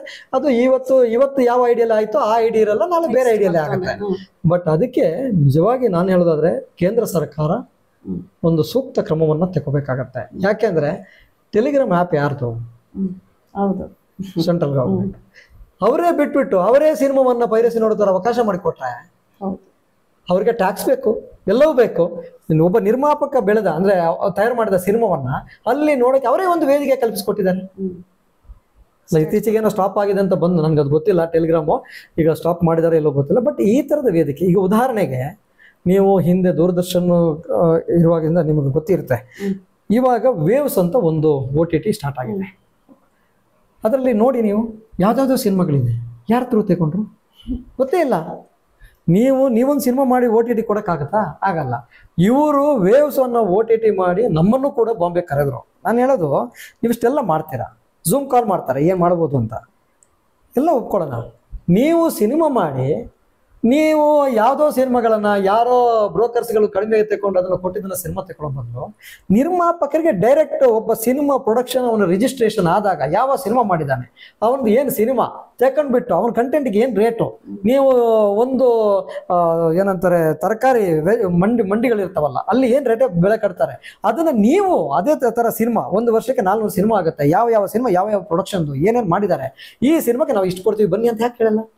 ಸೆಂಟ್ರಲ್ ಗೌರ್ಮೆಂಟ್ ಇಂದ ಒಂದು OTT ಬೇಕು, ಎಲ್ಲ ಸ್ಟೇಟಲ್ಲಿ ಇರಬೇಕು ಅಂತ ವೇವ್ಸ್ ಅಂತ ಮಾಡಿ, ನೀವು ನಮ್ಮ ಗಮನಕ್ಕೆ ಯಾವ ಸಂಘ ಸಂಸ್ಥೆಗಳ ಗಮನಕ್ಕೂ ಇಲ್ಲ, ನಿಮ್ಮ ಪಾಡಿಗೆ ನೀವು ಬಿಡ್ಕೋತೀರಾ, ಅದನ್ನ ಒಬ್ಬನ ಅಲ್ಲಿ ಕ್ರಿಯೇಟ್ ಮಾಡ್ತೀರಾ, ಬಿಡ್ತಾರೆ, ಅವ್ರು ಅಡ್ಜಸ್ಟ್ಮೆಂಟ್ ಮಾಡ್ಕೋತಾರೆ, ಸಿನಿಮಾ ಮಾಡ್ತಾರೆ. ಅದಲ್ವೇ ಅಲ್ಲ ನಾನು ಹೇಳೋದು. ನೀವು ಯಾರು ಸಿನಿಮಾ ಮಾಡ್ತಾರೆ, ಈಗ ಚೇಂಬರ್ಸ್ ಒಂದು ರಿಜಿಸ್ಟ್ರೇಷನ್ ಆಗಿರ್ತಲ್ಲ, ವಾರ್ತಾ ಇಲಾಖೆಗೆ ಅವನು ಸಿನಿಮಾ ಮಾಡುವಾಗ ನನ್ನ ಬ್ಯಾನರ್ ಇಂದ ನಾನು ಸಿನಿಮಾ ಮಾಡ್ತೀನಿ, ನನಗೆ ಪರ್ಮಿಷನ್ ಬೇಕು ಅಂತ ಕೇಳ್ತಾನಲ್ಲ, ಅದನ್ನ ನೋಟ್ ಮಾಡ್ಕೊಳ್ಳಿ. ನಿಮ್ಮ ಗೌರ್ಮೆಂಟ್ ಅಲ್ಲೇ ಇದೆ ಅಲ್ವಾ, ನಿಮ್ಮ ಇಲಾಖೆಯಲ್ಲೇ ಇದೆ ಅಲ್ವಾ, ನಿಮ್ಮ ಇಲಾಖೆಯಲ್ಲೇ ಇರುವಾಗ ನೀವು ಯಾಕೆ ಅದನ್ನ ನೋಟ್ ಮಾಡ್ಕೊಂಡು ಅದನ್ನ ಸಿನಿಮಾವನ್ನ ಕರೆಸಿ ಏನ್ ಮಾಡಿದನ್ನು ಕೇಳ್ಬೋದಲ್ಲ? ನಿಮ್ಗೆ ಆ ತಾಳ್ಮೆ ಇರಲ್ಲ. ಯಾಕೆ ತಾಳ್ಮೆ ಇಲ್ಲ ಅಂದ್ರೆ, ಇಲ್ಲಿ ಅದು ಏನೋ ಯಾರು ಏನೋ ಅಂದ್ಕೊಂಡ್ರು ಪರವಾಗಿಲ್ಲ, ಕೆಲವರಿಗೆ ಏನಾಗಿದೆ, ಕೆಲವರಿಗೆ ಸಿನಿಮಾವನ್ನ ಯಾರೋ ತಂದು ಕೊಡ್ತಾರೋ ಅವ್ನು ಇಷ್ಟು ನಾನು ಕೊಟ್ರೆ ಸಾಕು ಅನ್ನೋದಿದೆ, ಇದು ಹೋಗ್ಬೇಕು. ಸಬ್ಸಿಡಿ ಯಾರೋ ನಾನು ಏನೋ ಕೊಟ್ರೆ ಸಬ್ಸಿಡಿ ಕೊಡ್ತೀನಿ ಅನ್ನೋ ಅದು ಹೋಗ್ಬೇಕು. ಅವಾರ್ಡ್ ನನಗೆ ಇಷ್ಟು ಕೊಟ್ರೆ ಅವಾರ್ಡ್ ಕೊಡ್ತೀನಿ ಅನ್ನೋದು ಹೋಗ್ಬೇಕು. ಇದನ್ನೆಲ್ಲ ಬಿಟ್ಟು ಒಂದು ಜನರಿಗೆ ಬಿಡ್ಲಿ, ಅವಾರ್ಡ್ ಕೊಡೋದನ್ನ ಒಟ್ಟು ಮುಖಾಂತರ ಏನೋ ಮಾಡ್ಲಿ. ಇದಲ್ಲ, ಇವರು ಬೇಕಾದ ಕಮಿಟಿ ಅಂದ್ರೆ ಯಾವ ಸರ್ಕಾರ ಇರುತ್ತೆ ಅವ್ರಿಗೆ ಸಂಬಂಧಪಟ್ಟ ಕಮಿಟಿ, ಕೆಲವರು ಆ ಸರ್ಕಾರದಲ್ಲೂ ಇರ್ತಾರೆ, ಈ ಸರ್ಕಾರದಲ್ಲೂ ಕಮಿಟಿಯಲ್ಲಿ ಅವರೇ ಇರ್ತಾರೆ. ಈ ತರ ಆಗೋದ್ರಿಂದ ಸಿನಿಮಾಕ್ಕೆ ತುಂಬಾ ತೊಂದರೆಗಳು ಬಂದಿದೆ. ತುಂಬಾ ತೊಂದರೆ ಅಂದ್ರೆ ತುಂಬಾ ತೊಂದರೆ. ನನಗೆ ಇದು ವೇವ್ಸ್ ಅಂತ ಒಂದು OTT ಇಡೀ ಇಂಡಿಯಾದಲ್ಲಿ ಮಾಡ್ತಾ ಇದ್ದಾರೆ, ವೆರಿ ಗುಡ್ ಅಂದ್ರೆ ನಾನು ಯಾವ್ದ್ರ ನನಗಂತೂ ತುಂಬಾ ಖುಷಿ ಆಯ್ತು, ತುಂಬಾ ಖುಷಿ ಆಯ್ತು. ಇವಾಗ ನೋಡಿದ್ರೆ ಯಾವ ಸಿನಿಮಾಗಳಿದೆ, ಇವಾಗ ಮಾಡ್ತಿರೋ ಸಿನಿಮಾವನ್ನು ಇವ್ರು ಬಂದು ಕೇಳ್ತಾರ, ಯಾರೋ ಒಬ್ಬ ಸಿನಿಮಾ ಮಾಡ್ದಪ್ಪ, ಅವ್ನಿಗೆ ಜಾಸ್ತಿ ಮಾಹಿತಿ ಇಲ್ಲ, ಅವ್ನ ಸಿನಿಮಾ ವಾರ್ತೆಲ್ಲ ರಿಜಿಸ್ಟರ್ ಆಗಿದ್ದಾನೆ, ನೀವು ಏನಾಯ್ತು ಅಂತ ಕೇಳ್ಬೋದಲ್ಲ, ಅದಕ್ಕೊಂದು ಕಮಿಟಿ ರೆಡಿ ಮಾಡ್ಬೋದಲ್ವಾ? ಯಾವುದು ಇಲ್ಲ, ಯಾವುದು ಮಾಡಲ್ಲ. ಅಕಾಡೆಮಿ ಮೂಲಕ ಆದ್ರೆ ಈ ಕೆಲಸಗಳಾಗ್ತಿದ್ರೆ ಚೆನ್ನಾಗಿರೋದೇನೋ. ಈಗ ಅಕಾಡೆಮಿಯವರು ನನ್ನ ಪ್ರಕಾರ ಅವರು ವರ್ಷದ 1 ವಾರದ ಚಲನಚಿತ್ರೋತ್ಸವದ ಮಾತ್ರ ಅವ್ರು ಬ್ಯುಸಿ ಇರ್ತಾರೆ, ಆಕ್ಟಿವ್ ಇರ್ತಾರೆ. ಇನ್ನು 359 ದಿನ ಅಥವಾ 358 ದಿನ ಅವರು ಅದಕ್ಕೆಲ್ಲ ಮನಸ್ಸು ಮಾಡಲ್ಲ. ಯಾಕೆ ಮಾಡಲ್ಲ ಅಂದ್ರೆ, ಒಂದೇ ಸರಿ 9 ಕೋಟಿ 10 ಕೋಟಿ ಕೊಡ್ತಾರಲ್ಲ, ಆವಾಗ ಆ ಕೆಲಸವನ್ನು ಈಸಿಯಾಗಿ ಮಾಡ್ತಾರೆ ಅಂದ್ರೆ ಅದ್ರ ಅಷ್ಟು ಉಳಿತ ಅಂತಲೂ ಗೊತ್ತು, ಸ್ಪಾನ್ಸರ್ಸ್ ಬರುತ್ತೆ, ವರ್ಕೌಟ್ ಆಗುತ್ತೆ. ಫಿಲಮ್ ಫೆಸ್ಟಿವಲ್ ಮಾಡಬಾರ್ದು ಅಂತ ನಾನು ಹೇಳಲ್ಲ. ಯಾಕೆಂದ್ರೆ ನಮ್ಮ ಒಂದು ರಾಜ್ಯದ ಅಲ್ಲಿ ಆಗ್ತಾ ಇದೆ, ನಮ್ಮ ರಾಜ್ಯದ ಸಿನಿಮಾಗಳನ್ನು ಎತ್ತಿಡುವಂಥ ಪ್ರಯತ್ನ ಆಗುತ್ತೆ. ಆದ್ರೆ ಅಲ್ಲಿ ನಮ್ಮ ಭಾಷೆ ಸಿನಿಮಾಗಳೇ ಇರಲ್ಲ, 1-2 ಇರುತ್ತೆ, ಬಾಕಿ ಯಾರ್ಯಾರ್ದು ಇರುತ್ತೆ. ಇರಲಿ, ಮಾಡಲಿ, ಏನೋ ಇವರು ಮಾಡ್ಕೊಂಡಿದ್ದಾರೆ ಮಾಡಲಿ. ಆದರೆ ಸಿನಿಮಾ ರಂಗಕ್ಕೆ ನೀವು ಅವಾಗಲೇ ಕೇಳಿದ್ರಿ ಪ್ರಶ್ನೆ, ಸಿನಿಮಾ ರಂಗವನ್ನು ಯಾವ ರೀತಿ ಎತ್ತಿ ಬೆಳೆಸಬೇಕು ಅನ್ನೋದನ್ನು, ಒಂದು ಮಗುವನ್ನು ಹೇಗೆ ಮುದ್ದಾಡಿ ಬೆಳೆಸ್ಬೇಕು ಅನ್ನೋದನ್ನು ಅಂದರೆ ಅದನ್ನು ತಯಾರಿ ಮಾಡೋಕ್ಕೆ ಅಂತಲೇ ಅಕಾಡೆಮಿ ಆಗಿರೋದು. ಯಾವುದೇ ಒಂದು ಮಾಡಲ್ಲ ಅವರು ಕಾರ್ಯಾಗಾರ ಮಾಡೋದೇ ಇಲ್ಲ ಎಲ್ಲೂ ಕೂಡ. ಒಬ್ಬ ಪ್ರತಿಭೆಯನ್ನು ವಿಲೇಜ್ಗಳಿಗೆ ಹೋಗಿ ಮಾಡಿ ಅಂತ ಇದೆ. ಈಗ ನೀವು ಒಂದು ಸಂಸ್ಥೆ ಮಾಡ್ಕೊಂಡಿದ್ರೆ, ನಿಮ್ಮಂಥ ಸಂಸ್ಥೆಗಳು ಮಾಡಿದ್ರೆ ನಿಮ್ಮ ಸಂಸ್ಥೆಯ ಮೂಲಕ ನೀವು ಕಾರ್ಯಕ್ರಮ ಕಾರ್ಯಾಗಾರ ಅಂದ್ರೆ ಸಿನಿಮಾವನ್ನು ಹೇಗೆ ನೀವು ಮಾಡ್ಬೋದು ಅನ್ನೋ ತೋರಿಸ್ಕೊಡಕ್ಕೆ ಅಂತ ಒಂದು ಅವಕಾಶ ಇದೆ ಅಲ್ಲಿ. ಅವ್ರು ಕೊಡಲ್ಲ. ಆಮೇಲೆ ಅಲ್ಲಿ ಒಬ್ರು ರಿಜಿಸ್ಟರ್ ಬಂದಿದ್ದಾರೆ, 3 ವರ್ಷ 4 ವರ್ಷ ಆಗ್ತಾನೆ ಬಂತು ಅನ್ಸುತ್ತೆ. ಅದು ಗ್ರೇಟು. ಅಂದರೆ ಎಲ್ಲ ಇಲಾಖೆಯಲ್ಲಿ ನನಗೆ ಗೊತ್ತಿರೋ ಪ್ರಕಾರ ನನಗೆ ಜಾಸ್ತಿ ಅದ್ರ ಬಗ್ಗೆ ಮಾಹಿತಿ ಇಲ್ಲ. ಕೆಲವು ಕಡೆ ನಾನು ನೋಡಿದಾಗ ಒಬ್ಬ ರಿಜಿಸ್ಟ್ರು ಒಂದು ಕ್ಷೇತ್ರದಲ್ಲಿ 3 ವರ್ಷ ಇರ್ತಾರೆ ಅಂತ ನನಗೆ ಗೊತ್ತೊಬ್ಬ ಕಮಿಷನರ್ ಆಗಲಿ ಯಾರೇ ಇರಲಿ. ಇವರು 4 ವರ್ಷ ಹತ್ರ ಇದ್ದಾರೆ. ಯಾಕೆಂದರೆ ಮೇಲ್ನವ್ರಿಗೆ ಅದರಿಂದ ಮೇಲೆ ಯಾರು ಅಧಿಕಾರಿಗಳಿದ್ದಾರೆ ಅವ್ರಿಗೆ ಸರಿಯಾದ ರೀತಿಯಲ್ಲಿ ಅನುಕೂಲತೆ ಮಾಡಿಕೊಡೋಕ್ಕೆ ಇವ್ರು ಬೇಕಾಗುತ್ತೆ ಅಂತ ಅನಿಸುತ್ತೆ ನನಗೆ. ನಾನು ರಿಜಿಸ್ಟರ್ ಅವರಿಗೆ ತುಂಬ ಸರಿ ಕೇಳ್ಕೊಂಡೆ, ನೋಡಿ ಸರ್ ಈ ಥರ ಆಗ್ತದೆ, ಲೆಟ್ರ್ ಕೊಡ್ತಾರೆ, ಆನ್ಸರ್ ಇಲ್ಲ. ಲಾಸ್ಟು ಚಲನಚಿತ್ರೋತ್ಸವದಲ್ಲಿ ಕಂಪ್ಲೀಟ್ ಹೊರಗೆ ನಿಂತ್ಬಿಟ್ಟೆ ನಾನು, ನಿಮ್ಮ ಇದಕ್ಕೆ ನಾವು ಬರೋದೇ ಇಲ್ಲ. ಇನ್ನೊಂದು ಆಶ್ಚರ್ಯದ ಬೆಳವಣಿಗೆ ಇದೆ. ಒಂದು ಅಕಾಡೆಮಿ ಆಗಬೇಕಾದ್ರೆ ನಿರ್ದೇಶಕರ ಸಂಘನೇ ಮೂಲ. ಆ ನಿರ್ದೇಶಕರ ಸಂಘವನ್ನೇ ಹೊರಗಿಡ್ತಾರೆ. ಹೇಗೆ ಅಂತ ಕೇಳಿದ್ರೆ ಟೇಶಿ ವೆಂಕಟೇಶ್ ಫಾಲ್ಟ್ ಮಾಡಿದ್ರು ಅದಕ್ಕೆ ಇಟ್ಟಿದ್ದೀವಿ ಅಂತ. ಕರೆಕ್ಟ್ ಸ್ವಾಮಿ, ಟೇಶಿ ವೆಂಕಟೇಶ್ ಫಾಲ್ಟ್ ಮಾಡಿದ್ದಾರೆ, ನೀವು ಅವ್ರನ್ನ ಇಡಿ, ಸಂಘವನ್ನ ಯಾಕೆ ಇರ್ತೀರಿ? ಸಂಘವನ್ನು ಹೊರಗಿಡಕ್ಕೆ ನೀವು ಯಾರು? ಅವ್ರು ತಪ್ಪು ಮಾಡಿದ್ರು, ಯಾರು ತಪ್ಪು ಮಾಡಿದ್ರೆ ಅವ್ರಿಗೆ ಪನಿಷ್ಮೆಂಟ್ ಕೊಡಿ. ಅವ್ರು ತಪ್ಪಿತಸ್ಥರ ಇಲ್ವಾ ಅನ್ನೋದನ್ನ ಅವ್ರು ಆಮೇಲೆ ಪ್ರೂವ್ ಮಾಡಿಕೊಂಡು ಅವ್ರು ಕರೆಕ್ಟ್ ಮಾಡ್ಕೋತಾರೆ. ನೀವು ಅದನ್ನ ಬಿಟ್ಟು ಅವರು ತಪ್ಪಿತಸ್ಥರೋ ಸರಿಯಾಗಿದ್ದಾರೋ ಗೊತ್ತಿಲ್ಲ, ಇರಲಿ ಆಕ್ಷನ್ ತಗೊಂಡಿದ್ದೀರಾ, ಜೊತೆಗೆ ಸಂಘವನ್ನೇ ಹೊರಗಿರ್ತೀರಾ. ಅಂದ್ರೆ ನಿರ್ದೇಶಕರನ್ನೆಲ್ಲ ಹೊರಗಿರ್ತೀರಿ, ನಿಮ್ಗೆ ನಿರ್ದೇಶಕರು ಬೇಡ. ಜೊತೆಗೆ ಈಗಿನ ನಮ್ಮ ಅಕಾಡೆಮಿ ಅಧ್ಯಕ್ಷರು ನಿರ್ದೇಶಕರು, ಸಂಗೀತ ನಿರ್ದೇಶಕರು, ನಟರು, ಖ್ಯಾತಿ ಪಡೆದವರು, ಕರ್ನಾಟಕದಲ್ಲೇ ಅಲ್ಲ ಎಲ್ಲೂ ಹೋದ್ರು ಸಾಧಕ ಹೋಗ್ಲಿಂದ ಅಷ್ಟು ನೇಮ್ ಇದೆ. ಅವರು ಅದನ್ನು ಕೂತ್ಕೊಂಡು ಅದನ್ನ ಒಂದು ಯೋಚನೆ ಮಾಡ್ಬೋದು, ನಾನು ಯಾವ ಥರ ಮಾಡ್ಬೋದು ಅಂತ. ನನಗೆ ಈಗ ನೋಡಿ ಅವ್ರಿಗೊಂದು ಅಧ್ಯಕ್ಷನ ಸ್ಥಾನ ಸಿಕ್ಕಿದೆ, ಒಂದು ಪವರ್ಫುಲ್ ಜಾಬು. ಅವರು ಅಲ್ಲಿರುವ ಬೈಲವನ್ನು ಸರಿಯಾಗಿ ಓದ್ಕೊಂಡು ಇದರಲ್ಲಿ ನಾನೇನು ಮಾಡ್ಬೋದು, 1 ವರ್ಷಕ್ಕೆ ಮಾತ್ರ ನಾನು ಅಮೌಂಟ್ ತರೋದಲ್ಲ, ತಿಂಗಳು ತರ್ಬೋದು, ನಾನು ಇಂಥದ್ದು ಮಾಡ್ತೀನಿ ಅಂತ ತರ್ಬೋದಲ್ಲ.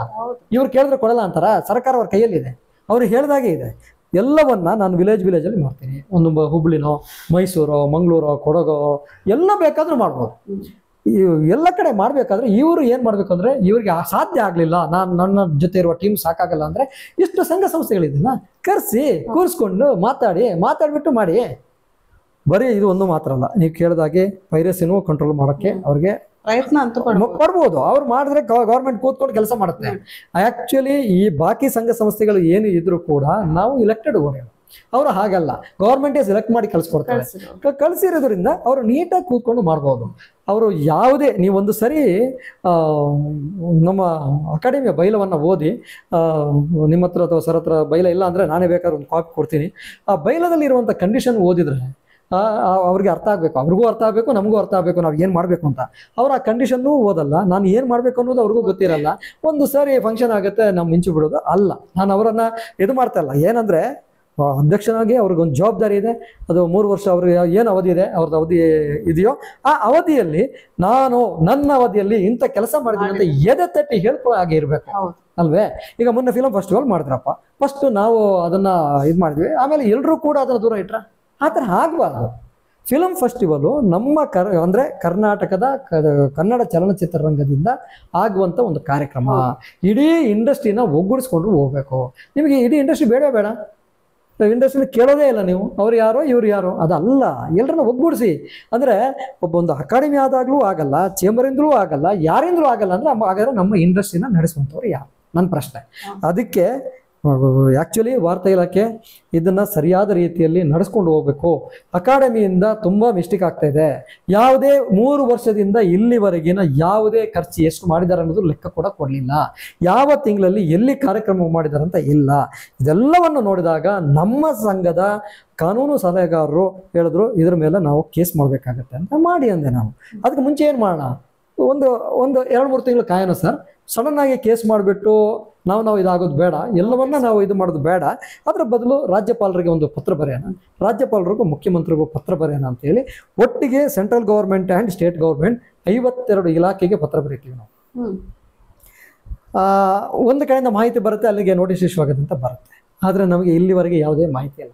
52 ಇಲಾಖೆಗೆ, ಕೇಂದ್ರ ಸರ್ಕಾರ ಇರ್ಬೋದು ಅಥವಾ ರಾಜ್ಯ ಸರ್ಕಾರ ಇರ್ಬೋದು, 52 ಇಲಾಖೆಗಳಿಗೂ ನಾವು ಪತ್ರ ಬರೆದ್ರು ಯಾರೂ ಕೂಡ ಅದರ ಬಗ್ಗೆ ಏನು ರೆಸ್ಪಾನ್ಸ್ ಇಲ್ಲ. ಅಂದರೆ ಈ ಸಿನಿಮಾ ಅಂತ ಅಲ್ಲ, ಯಾವುದೇ ಸರ್ಕಾರದ ನಡೆಸುವವರಿಗೆ ಅವರಿಗೆ ಯಾವುದು ಬೇಡ. ಅವ್ರದ್ದು ಏನು ಮಿನಿಸ್ಟರ್ ಸಿಕ್ತು, ಅದಕ್ಕೆ ಸಿಕ್ತು, ನನ್ನ ಕೆಲಸ ಮುಗೀತು. ನಾಳೆ ಆ ಪೋಸ್ಟ್ ಕೊಡ್ತೀಯಾ, ಈ ಪೋಸ್ಟ್ ಕೊಡ್ತೀಯಾ ಅಂತ ಫೈಟ್ ಬಿಟ್ರೆ ಯಾವುದೇ ಒಂದು ಅಂದ್ರೆ ವರ್ಗದ ಇದಕ್ಕೆ ಅಭಿವೃದ್ಧಿಗೆ ಅವ್ರು ಪ್ರಯತ್ನ ಮಾಡಲ್ಲ. ಇದು ಸಾಕ್ಷಿ. ಯಾಕಂದ್ರೆ ನ್ಯಾಷನಲ್ ಅಂಡ್ ಸ್ಟೇಟು 52 ಜನರಿಗೆ ನಾವು ಕಳಿಸಿದ್ದೀವಿ, ಮೇಲ್ ಮಾಡಿದ್ದೀವಿ. ಬಟ್ ಯಾರು ರೆಸ್ಪಾನ್ಸ್ ಇಲ್ಲ. ರೆಸ್ಪಾನ್ಸ್ ಕೊಟ್ಟಿದ್ದೀವಿ, ನೋಟಿಸ್ ಹೋಗಿದೆ ಅಂತಾರೆ. ಇವ್ರದ್ದು ರೆಸ್ಪಾನ್ಸ್ ಇಲ್ಲ, ಅವ್ರದ್ದು ರೆಸ್ಪಾನ್ಸ್ ಇಲ್ಲ. ಈ ರೀತಿ ಆದಾಗ ಈ ನಮ್ಮ ಇಂಡಸ್ಟ್ರಿ ಅಂತಲ್ಲ, ನಮ್ಮ ದೇಶನೇ ಹೇಗೆ ಅಭಿವೃದ್ಧಿ ಆಗುತ್ತೆ ಅಂತ ನಾವು ಯೋಚನೆ ಮಾಡಬೇಕಾಗುತ್ತೆ. ಸರ್ ಮಾತು ಕೇಳಿ ಮಾತು ಬರ್ತಾ ಇಲ್ಲ. ಆದ್ರೂ ಒಂದು ವಿಷಯ ಹೇಳೋದಕ್ಕೆ ಇಷ್ಟಪಡೋದು, ಅಧ್ಯಕ್ಷರಿಗೆ ಅಂದ್ರೆ ಅಕಾಡೆಮಿ ಅಧ್ಯಕ್ಷರಿಗೆ ಒಂದು ಸ್ಥಾನ ಅಂತ ಕೊಟ್ಟಾಗ, ಸರ್ಕಾರನೇ ಆಯ್ಕೆ ಮಾಡಿ ಸ್ಥಾನ ಅಂತ ಕೊಟ್ಟಾಗ ಸಿಕ್ಕಿದ ಅವಕಾಶವನ್ನ ಸದುಪಯೋಗ ಪಡಿಸಿಕೊಂಡು ನಮ್ಮ ಸಿನಿಮಾ ಕ್ಷೇತ್ರಕ್ಕೆ ಎಷ್ಟು ಆಗುತ್ತೆ ಅಷ್ಟು ಫೇವರ್ ಆಗಿ ಕೆಲಸ ಮಾಡಿದ್ರೆ ಬಹುಶಃ ನಿಮ್ಮ ಹೆಸರನ್ನ ಗೋಲ್ಡನ್ ಪ್ಲೇಟ್ ಅಲ್ಲಿ ಬರೆದು ನಾವು ಪೂಜಿಸುವಂತಹ ಒಂದು ಸಮಯ ಕೂಡ ಬರಬಹುದು. ಅದು ಬಿಟ್ಟು ಫೆಸ್ಟಿವಲ್ ಟೈಮಲ್ಲಿ ಸಿಕ್ಕಾಪಟ್ಟೆ ಆಕ್ಟಿವ್ ಆಗಿರ್ತೀರ, ತುಂಬಾ ಒಳ್ಳೇದದು. ಖಂಡಿತ ಆಕ್ಟಿವ್ ಆಗಿರ್ಬೇಕು. ಅದೇ ರೀತಿ ಬೇರೆ ಸಂದರ್ಭದಲ್ಲೂ ಅಷ್ಟು ಅಲ್ಲದಿದ್ರು ಅಷ್ಟು ಉತ್ಸಾಹ ಇಲ್ಲ. ಬಿಕಾಸ್ ನೀವು ಕೆಲಸ ಮಾಡ್ತಿರ್ತೀರಾ, ಸಿನಿಮಾ ಮಾಡ್ತಿರ್ತೀರಾ, ನಿಮ್ಮ ಶೆಡ್ಯೂಲ್ ತುಂಬಾ ಬಿಸಿ ಇರುತ್ತೆ. ಅದರ ಮಧ್ಯದಲ್ಲಿ ಸಮಯ ಮಾಡಿಕೊಂಡು ನಿಮ್ಮ ಹಾಗೇನೆ ಬೇರೆಯವರು ಈ ಕ್ಷೇತ್ರದಲ್ಲಿ ಕೆಲಸ ಮಾಡ್ತಿರೋರು ಬೆಳಿಲಿ ಅಂತ ನೀವು ಒಂದು ಹೆಜ್ಜೆ ಮುಂದೆ ಇಟ್ಟು ಬಿಟ್ರೆ, ಎಲ್ಲ ಅಧ್ಯಕ್ಷರ ಏನು ಸಂಘ ಇರ್ಬೋದು, ನಿರ್ಮಾಪಕರ ಸಂಘ ಇರ್ಬೋದು, ಕಲಾವಿದರ ಸಂಘ ಇರ್ಬೋದು, ಎಲ್ಲರೂ ಸೇರಿ ನಿಮ್ ಹಿಂದೆ ಬರ್ತೀವಿ ಸರ್, ದಯವಿಟ್ಟು ನಮಗೆ ಏನ್ ಬೇಕು ಅಂತ ಒಂದ್ಸತಿ ಎಲ್ಲರನ್ನ ಕರೆಸಿ ಇಲ್ಲಿ ಏನ್ ಸಮಸ್ಯೆಗಳಾಗ್ತಿವೆ ಆ ಸಮಸ್ಯೆಗಳಿಗೆ ಒಂದು ಏನು ಕಿವಿ ಕೊಟ್ಟು ಅದಕ್ಕೆ ಹೋರಾಟ, ಅದಕ್ಕೋಸ್ಕರ ಅದಕ್ಕೆ ಪರಿಹಾರ ಕೊಡೋದಕ್ಕೆ ನೀವು ಹೆಜ್ಜೆ ಇಟ್ಟರೆ ಎಲ್ಲರೂ ಒಟ್ಟಿಗೆ ಸೇರ್ತೀವಿ. ಆದಷ್ಟು ನಾವು ಸಿನಿಮಾ ರಂಗದಲ್ಲಿ ಏನೇನು ಅಭಿವೃದ್ಧಿಗಳು ಏನು ಬೇಕಾಗಿಲ್ಲ ನಮಗೀಗ, ಪೈರಸಿ ಅಂತದನ್ನ ತಡೆಯೋದು, ನಿರ್ಮಾಪಕರಿಗೆ ಸೂಕ್ತವಾದಂತಹ ಒಂದು ಏನು ಸಮಾಲೋಚನೆ ಮಾಡಿಬಿಟ್ಟು ಅವರಿಗೆ ಮಾರ್ಗದರ್ಶನ ಕೊಡೋದು, ಹೊಸ ನಿರ್ದೇಶಕರು ಬರ್ತಾರೆ, ಯಾವ ರೀತಿ ಸಿನಿಮಾಗಳನ್ನ ಮಾಡ್ಬೇಕು, ಈಗಿನ ಟ್ರೆಂಡ್ ಏನು, ಈಗಿನ ಜನರಿಗೆ ಏನ್ ನೋಡೋದಕ್ಕೆ ಇಷ್ಟಪಡ್ತಾರೆ, OTTಗಳಿಗೆ ಸಿನಿಮಾಗಳನ್ನ ಹೇಗ್ ಕೊಡೋದು, ಟಿವಿಗಳಿಗೆ ಹೇಗೆ ಅಪ್ರೋಚ್ ಮಾಡಬಹುದು, ನಿಮ್ಮ ಮೂಲಕ ಯಾವ ರೀತಿ ಕಾರ್ಯಗಳನ್ನ ಮಾಡಬಹುದು ಅನ್ನುವಂತ ವರ್ಕ್ಶಾಪ್ಗಳನ್ನ ನಿಮ್ಮ ಜೊತೆ ನಿಮ್ಮಂತವರನ್ನೇ ಸೇರಿಸಿಕೊಂಡು ಎಲ್ಲಾ ಸಂಘಗಳಿಂದ ಒಬ್ಬರೊಬ್ಬರನ್ನ ಸೇರಿಕೊಂಡು ಕೆಲಸ ಮಾಡಿದ್ರೆ ಬಹುಶಃ ನಾವು ಎಲ್ಲೋ ಹೋಗ್ಬೋದು, ಕನ್ನಡ ಚಿತ್ರರಂಗ ಎಲ್ಲೋ ಒಂದು ಕಡೆ ತಲುಪಬಹುದು. ನೋಡೋಣ, ಇನ್ನಾದ್ರೂ ಮಾಡಬಹುದು. ಇವರು ಇಷ್ಟೊಂದು ಕಡೆ ಮನವಿ ಸಲ್ಲಿಸಿದ್ದಾರೆ, ಎಲ್ಲಾದ್ರೂ ಒಂದು ಕಡೆಯಿಂದಾದ್ರೂ ರೆಸ್ಪಾನ್ಸ್ ಮಾಡಿ ಅವರು ಆಕ್ಟಿವ್ ಆಗಬಹುದು ಅನ್ನೋ ನಿರೀಕ್ಷೆಯಿಂದ. ಸರ್, ಒಂದು ಕ್ಯೂರಿಯಸ್ ಕ್ವೆಶ್ಚನ್ ನನಗೆ. ಇತ್ತೀಚೆಗೆ ನಮ್ಮ ಕನ್ನಡ ಚಿತ್ರರಂಗದಲ್ಲಿ ಸಿಕ್ಕಾಪಟ್ಟೆ ಟೂರ್ನಮೆಂಟ್ಗಳು ನಡೀತಾ ಇರ್ತವೆ. ಒಮ್ಮೆ ಟೆನ್ನಿಸ್ ಆಡ್ತಾ ಇರ್ತಾರೆ, ಮತ್ತೊಮ್ಮೆ ಕ್ರಿಕೆಟ್ ಆಡ್ತಾ ಇರ್ತಾರೆ, ಒಮ್ಮೆ ಕಲಾವಿದರು, ಒಮ್ಮೆ ನಿರ್ದೇಶಕರ ಟೀಮು, ಮತ್ತೊಮ್ಮೆ ಇನ್ನೇನೇನೋ ನಡೀತಾ ಇರುತ್ತೆ. ಅವ್ರಿಗೆ ಸ್ಪಾನ್ಸರ್ಗಳು ಸಿಗ್ತಾ ಇರ್ತಾರೆ, ಅವ್ರು ಅಲ್ಲೆಲ್ಲೋ ಹೋಗಿ ಬೇರೆ ದೇಶಗಳಲ್ಲಿ ಆಟ ಆಡ್ತಾ ಇರ್ತಾರೆ.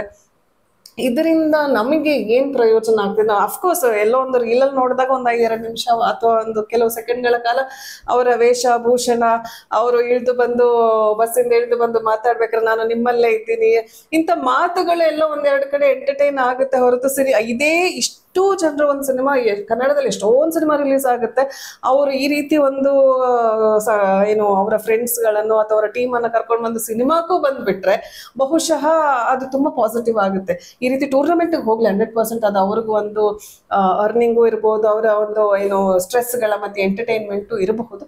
ಬಟ್ ಏನು ಪ್ರಯೋಜನ? ಇದು ಯಾಕೆ ಮಾಡ್ತಿದ್ದಾರೆ? ಯಾರು ಅವರು ಒಂದಷ್ಟು ಮುಖಗಳನ್ನೇ ನೋಡ್ತಾ ಇರ್ತೀವಿ ಹೊರತು ಬೇರೆ ಯಾರನ್ನ ನೋಡ್ತಾನೂ ಇರಲ್ಲ ನಾವು. ಏನಿದ್ರ ಉದ್ದೇಶ? ಯಾಕೆ ಆಗ್ತಿದೆ? ಎಲ್ಲ ಆಗ್ತಿದೆ? ಇದಕ್ಕೆಲ್ಲ ಫಂಡ್ ಹೆಂಗ್ ಬರ್ತಾ ಇದೆ? ಇದು ಈ ಕ್ರಿಕೆಟ್ ಆಡ್ಬೇಕು ಅಂತ ಹೇಳಿದ್ರು ಒಬ್ಬ ಸ್ಪೋರ್ಟ್ಸ್ ಮ್ಯಾನ್ ವರ್ಷ ಪೂರ್ತಿ ತಿಂಗಳಗಟ್ಲೆ ಬೆಳಗ್ಗೆ 5 ಗಂಟೆಯಿಂದ ಎದ್ದು ಅವನು ಡಯಟ್ ಇಂದ ಹಿಡಿದು ಪ್ರತಿಯೊಂದು ಫಾಲೋ ಮಾಡಿ ಮಾಡುವಂತಹ ಕ್ರೀಡೆಗಳು ಅವುಗಳೆಲ್ಲ. ಇವ್ರು ಸಡನ್ ಆಗಿ ಹೋಗ್ತಾರೆ, ಆಟ ಆಡ್ತಾ ಇರ್ತಾರೆ. ಯಾಕೆ ಗೆದ್ರು ಏನಾಯ್ತು ಅಂತಾನೆ ಗೊತ್ತಾಗಲ್ಲ. ಅದಕ್ಕೆ ಈ ಪ್ರಶ್ನೆ ಕೇಳ್ತಿರೋದು, ಏನಿದ್ರ ಉದ್ದೇಶ? ಈಗ ನಾನು ನಿರ್ದೇಶಕರ ಸಂಘದ ಜವಾಬ್ದಾರಿ ವಹಿಸ್ಕೊಂಡಾಗ 2 ತಿಂಗಳಲ್ಲಿ ನನಗೆ ಫಸ್ಟ್ ಒಂದು ಅಪ್ಲಿಕೇಶನ್ ಬರುತ್ತೆ, ನಾವೊಂದು ಕ್ರಿಕೆಟ್ ಮಾಡಬೇಕು ಅಂತ. ನಾನು ಹೇಳಿದೆ, ಕ್ರಿಕೆಟ್ ಮಾಡೋದಕ್ಕಿಂತ ನಮಗೆ ಸರಿಯಾದ ವ್ಯವಸ್ಥೆನೇ ಇಲ್ಲ, ಇರೋಕ್ಕೆ ಜಾಗ ಇಲ್ಲ, ಕ್ರಿಕೆಟ್ ಏನಕ್ಕೆ ಬೇಕು ಅಂತ ಕೇಳಿದೆ. ಇಲ್ಲ, ಕ್ರಿಕೆಟ್ ಆಡಲೇಬೇಕು ಹಂಗೆ ಅಂತ ಬಂದರು.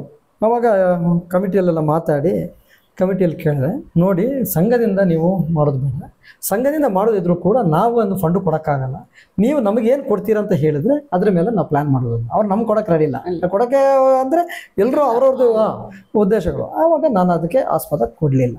ಆಸ್ಪದ ಕೊಡದಿದ್ದಾಗ ನನ್ನ ಮೇಲೆ ಒಂದು 10 ಜನ ಅಗ್ನಿಷ್ಠ ಆದರು, ಹೊಡೆಗೂ ಬಂದವ್ರು ಇದ್ದಾರೆ, ಇರಲಿ, ಸಂತೋಷ ಪಡೋಣ. ಇಲ್ಲ ಕ್ರಿಕೆಟ್ ಆಡಬೇಕು, ಆಡಿಸ್ಬೇಕು. ಇಲ್ಲಾಂದ್ರೆ ಅಧ್ಯಕ್ಷ ಚೆನ್ನಾಗಿ ಕೆಲಸ ಮಾಡಲ್ಲ ಅಂತ. ಯಾಕಂದ್ರೆ ಕ್ರಿಕೆಟ್ ಆಡಕ್ಕೆ ಬಿಟ್ರೆ ಅಧ್ಯಕ್ಷ ಚೆನ್ನಾಗಿ ಕೆಲಸ ಮಾಡ್ತಾನೆ.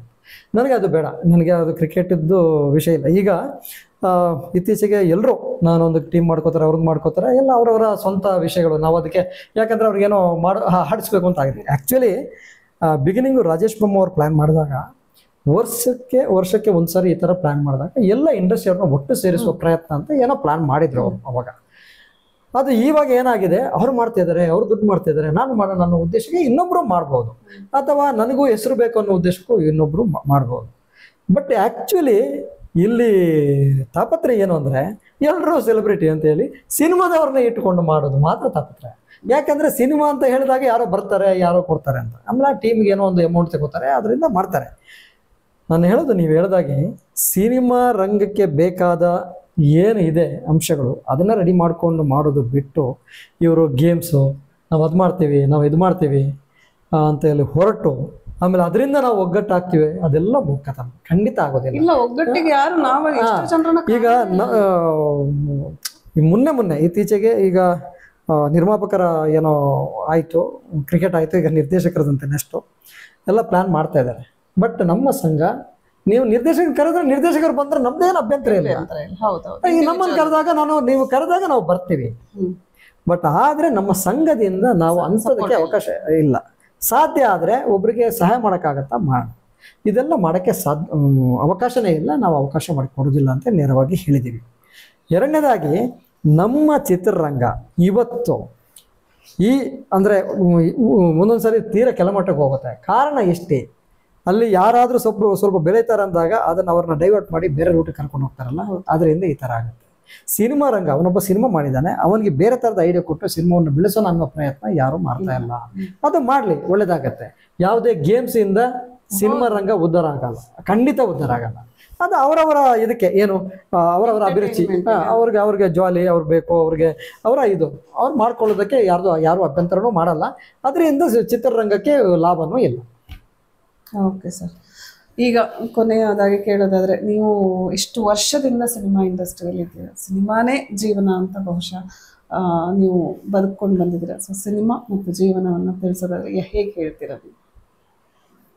ಸಿನಿಮಾ ಆ್ಯಕ್ಚುಲಿ ನಿಜವಾಗಿ ಕರೆಕ್ಟ್ ವೇಯಲ್ಲಿ ಮಾಡಿದ್ರೆ ಸಿನಿಮಾದಲ್ಲಿ ನಾವು ತುಂಬ ಚೆನ್ನಾಗಿ ಬದುಕಬಹುದು. ಸಿನಿಮಾನೇ ನನ್ನ ಜೀವನದ ನಾನು ಬಂದಿದ್ದು ಹಾಗೆ. ಆಮೇಲೆ ಆ ಸಿನಿಮಾ ಇದನ್ನು ನಾನು ಒಂದು ವೃತ್ತಿ, ಬರೀ ನನ್ನ ಹವ್ಯಾಸ ಅಂತವಲ್ಲ, ವೃತ್ತಿ ಅಂತಲೂ ತಗೊಂಡ್ರು ಕೂಡ ನಾನು ನೀಟಾಗಿ ಬಟ್ ಅಚ್ಚುಕಟ್ಟಾಗಿ ಮಾಡಬೇಕು. ಅಲ್ಲಿ ಬೇರೆ ಬೇರೆ ಇದೆ. ಸಿನಿಮಾ ಅಂದರೆ ಮಾಧ್ಯಮ, ಕಲರ್ಫುಲ್ ಆದಂಥ ಒಂದು ಮಾಧ್ಯಮ. ಬೇರೆ ಬೇರೆ ಕಲರ್ಗಳು ತೇಳ್ತಾ ಬರ್ತವೆ. ಅದರಲ್ಲಿ ನಮಗೆ ಬೇಕಾದ ಕಲರ್ ಅಂದರೆ ಅದು ನಮಗೆ ಬೇಕಾದಂಥ ಒಂದು ವಿಷಯನ ನಾವು ಆಯ್ಕೆ ಮಾಡಿಕೊಂಡು ನಾವು ಸರಿಯಾದ ರೀತಿಯಲ್ಲಿ ನಡೆದರೆ ಖಂಡಿತವಾಗಿಯೂ ಸಿನಿಮಾ ರಂಗದಲ್ಲಿ ಖಂಡಿತವಾಗಿಯೂ ಜೀವನ ಇದೆ, ಬದುಕು ಇದೆ.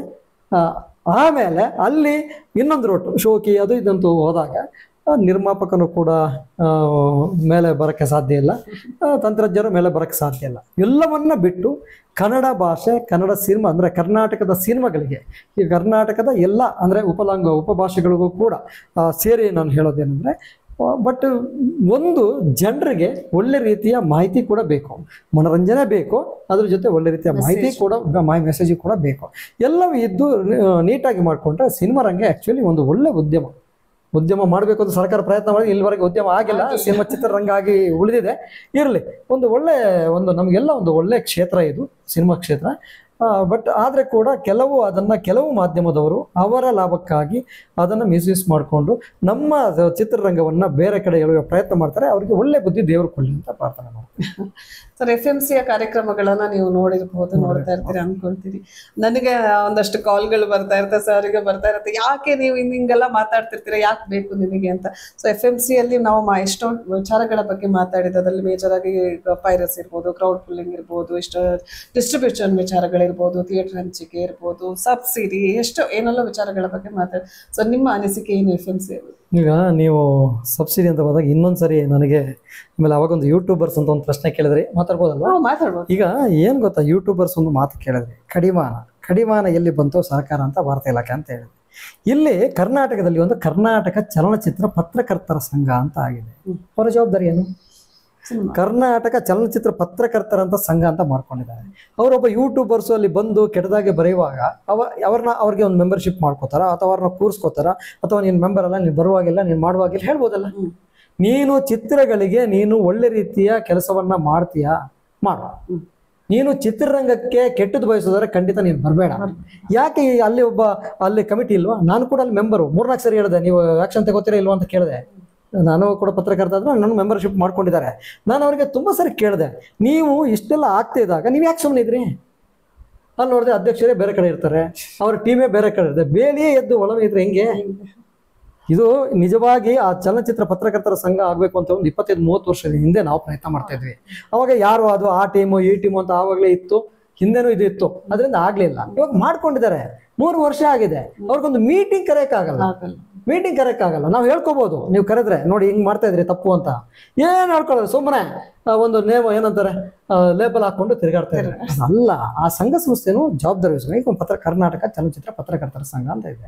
ಸಿನಿಮಾಕ್ಕೆ ಸಂಬಂಧಪಟ್ಟ ಹಾಗೆ ಸಿನಿಮಾಕ್ಕೆ ಅನ್ಯಾಯ ಆಗದ ರೀತಿಯಲ್ಲಿ, ಮಾಧ್ಯಮದಿಂದ ತೊಂದರೆ ಆಗದ ರೀತಿಯಲ್ಲಿ ನಡೆಸ್ಕೊಳ್ತಾ ಇಲ್ಲ. ಇದರಿಂದೆಲ್ಲ ಇಷ್ಟೆಲ್ಲ ತೊಂದರೆಗಳಾಗ್ತವೆ. ಏನಂದ್ರೆ ತುಂಬಾ ಖುಷಿ ಆಗ್ತಿದೆ. ಫಸ್ಟು ನಂದು ಅವ್ರದ್ದು ತುಂಬ ವರ್ಷಗಳ ಹಿಂದೆ ಆಕಾಶ ಆಡಿಯೋಲ್ಲಿ ಕೊಡಂಕೇರಿ ಅಂತ ನೇಮ್ ನಾನೇ ಪರಿಚಯ ಮಾಡ್ಕೊಂಡೆ ಅನ್ಸುತ್ತೆ. ಇಲ್ಲಿ ಆಕಾಶ ಆಡಿಯೋ ಹೇಗೆ ಅಂದರೆ, ನನಗೆ ಒಂದು ಅವಾಗ ತವರ ಮನೆ ಇದ್ದಾಗೆ. ಅವಾಗಂತಲ್ಲ ಯಾವಾಗಲೂ, ಯಾಕೆಂದರೆ ನನಗೆ ತುಳು ಸಾಂಗ್ಸ್ ಏನೇ ಬರಬೇಕಿದ್ರು ನಾನು ಕರೆದ್ಬಿಟ್ಟು ಕೊಡೋರು. ಯಾವತ್ತು ನೋಡಿದ್ರು ನಾನು ಆಕಾಶ ಆಡಿಯೋದಲ್ಲಿ ಇರ್ತಿದ್ದೆ. ಆವಾಗ ಸಂತೋಷ್ ಅವರ ಪರಿಚಯ ಆಗುತ್ತೆ. ಸಂತೋಷ್ ಅವರು ಸಿನಿಮಾ ಮಾಡಿದ್ರು, ಸುಳ್ಳಿದವರು ಅಂತ ಗೊತ್ತಾಯ್ತು ಅವಾಗ. ಜೊತೆಗೆ ಏನಾಗುತ್ತೆ ಅಂದರೆ, ಈಗ ನಮ್ಮ ಇಂಡಸ್ಟ್ರಿ ಒಳಗೆ ಮಾಡಬೇಕಿದೆ. ಅವರು ಈಗ ಇಂಡಸ್ಟ್ರಿ ಒಳಗೇನೆ ಇದ್ದಾರೆ.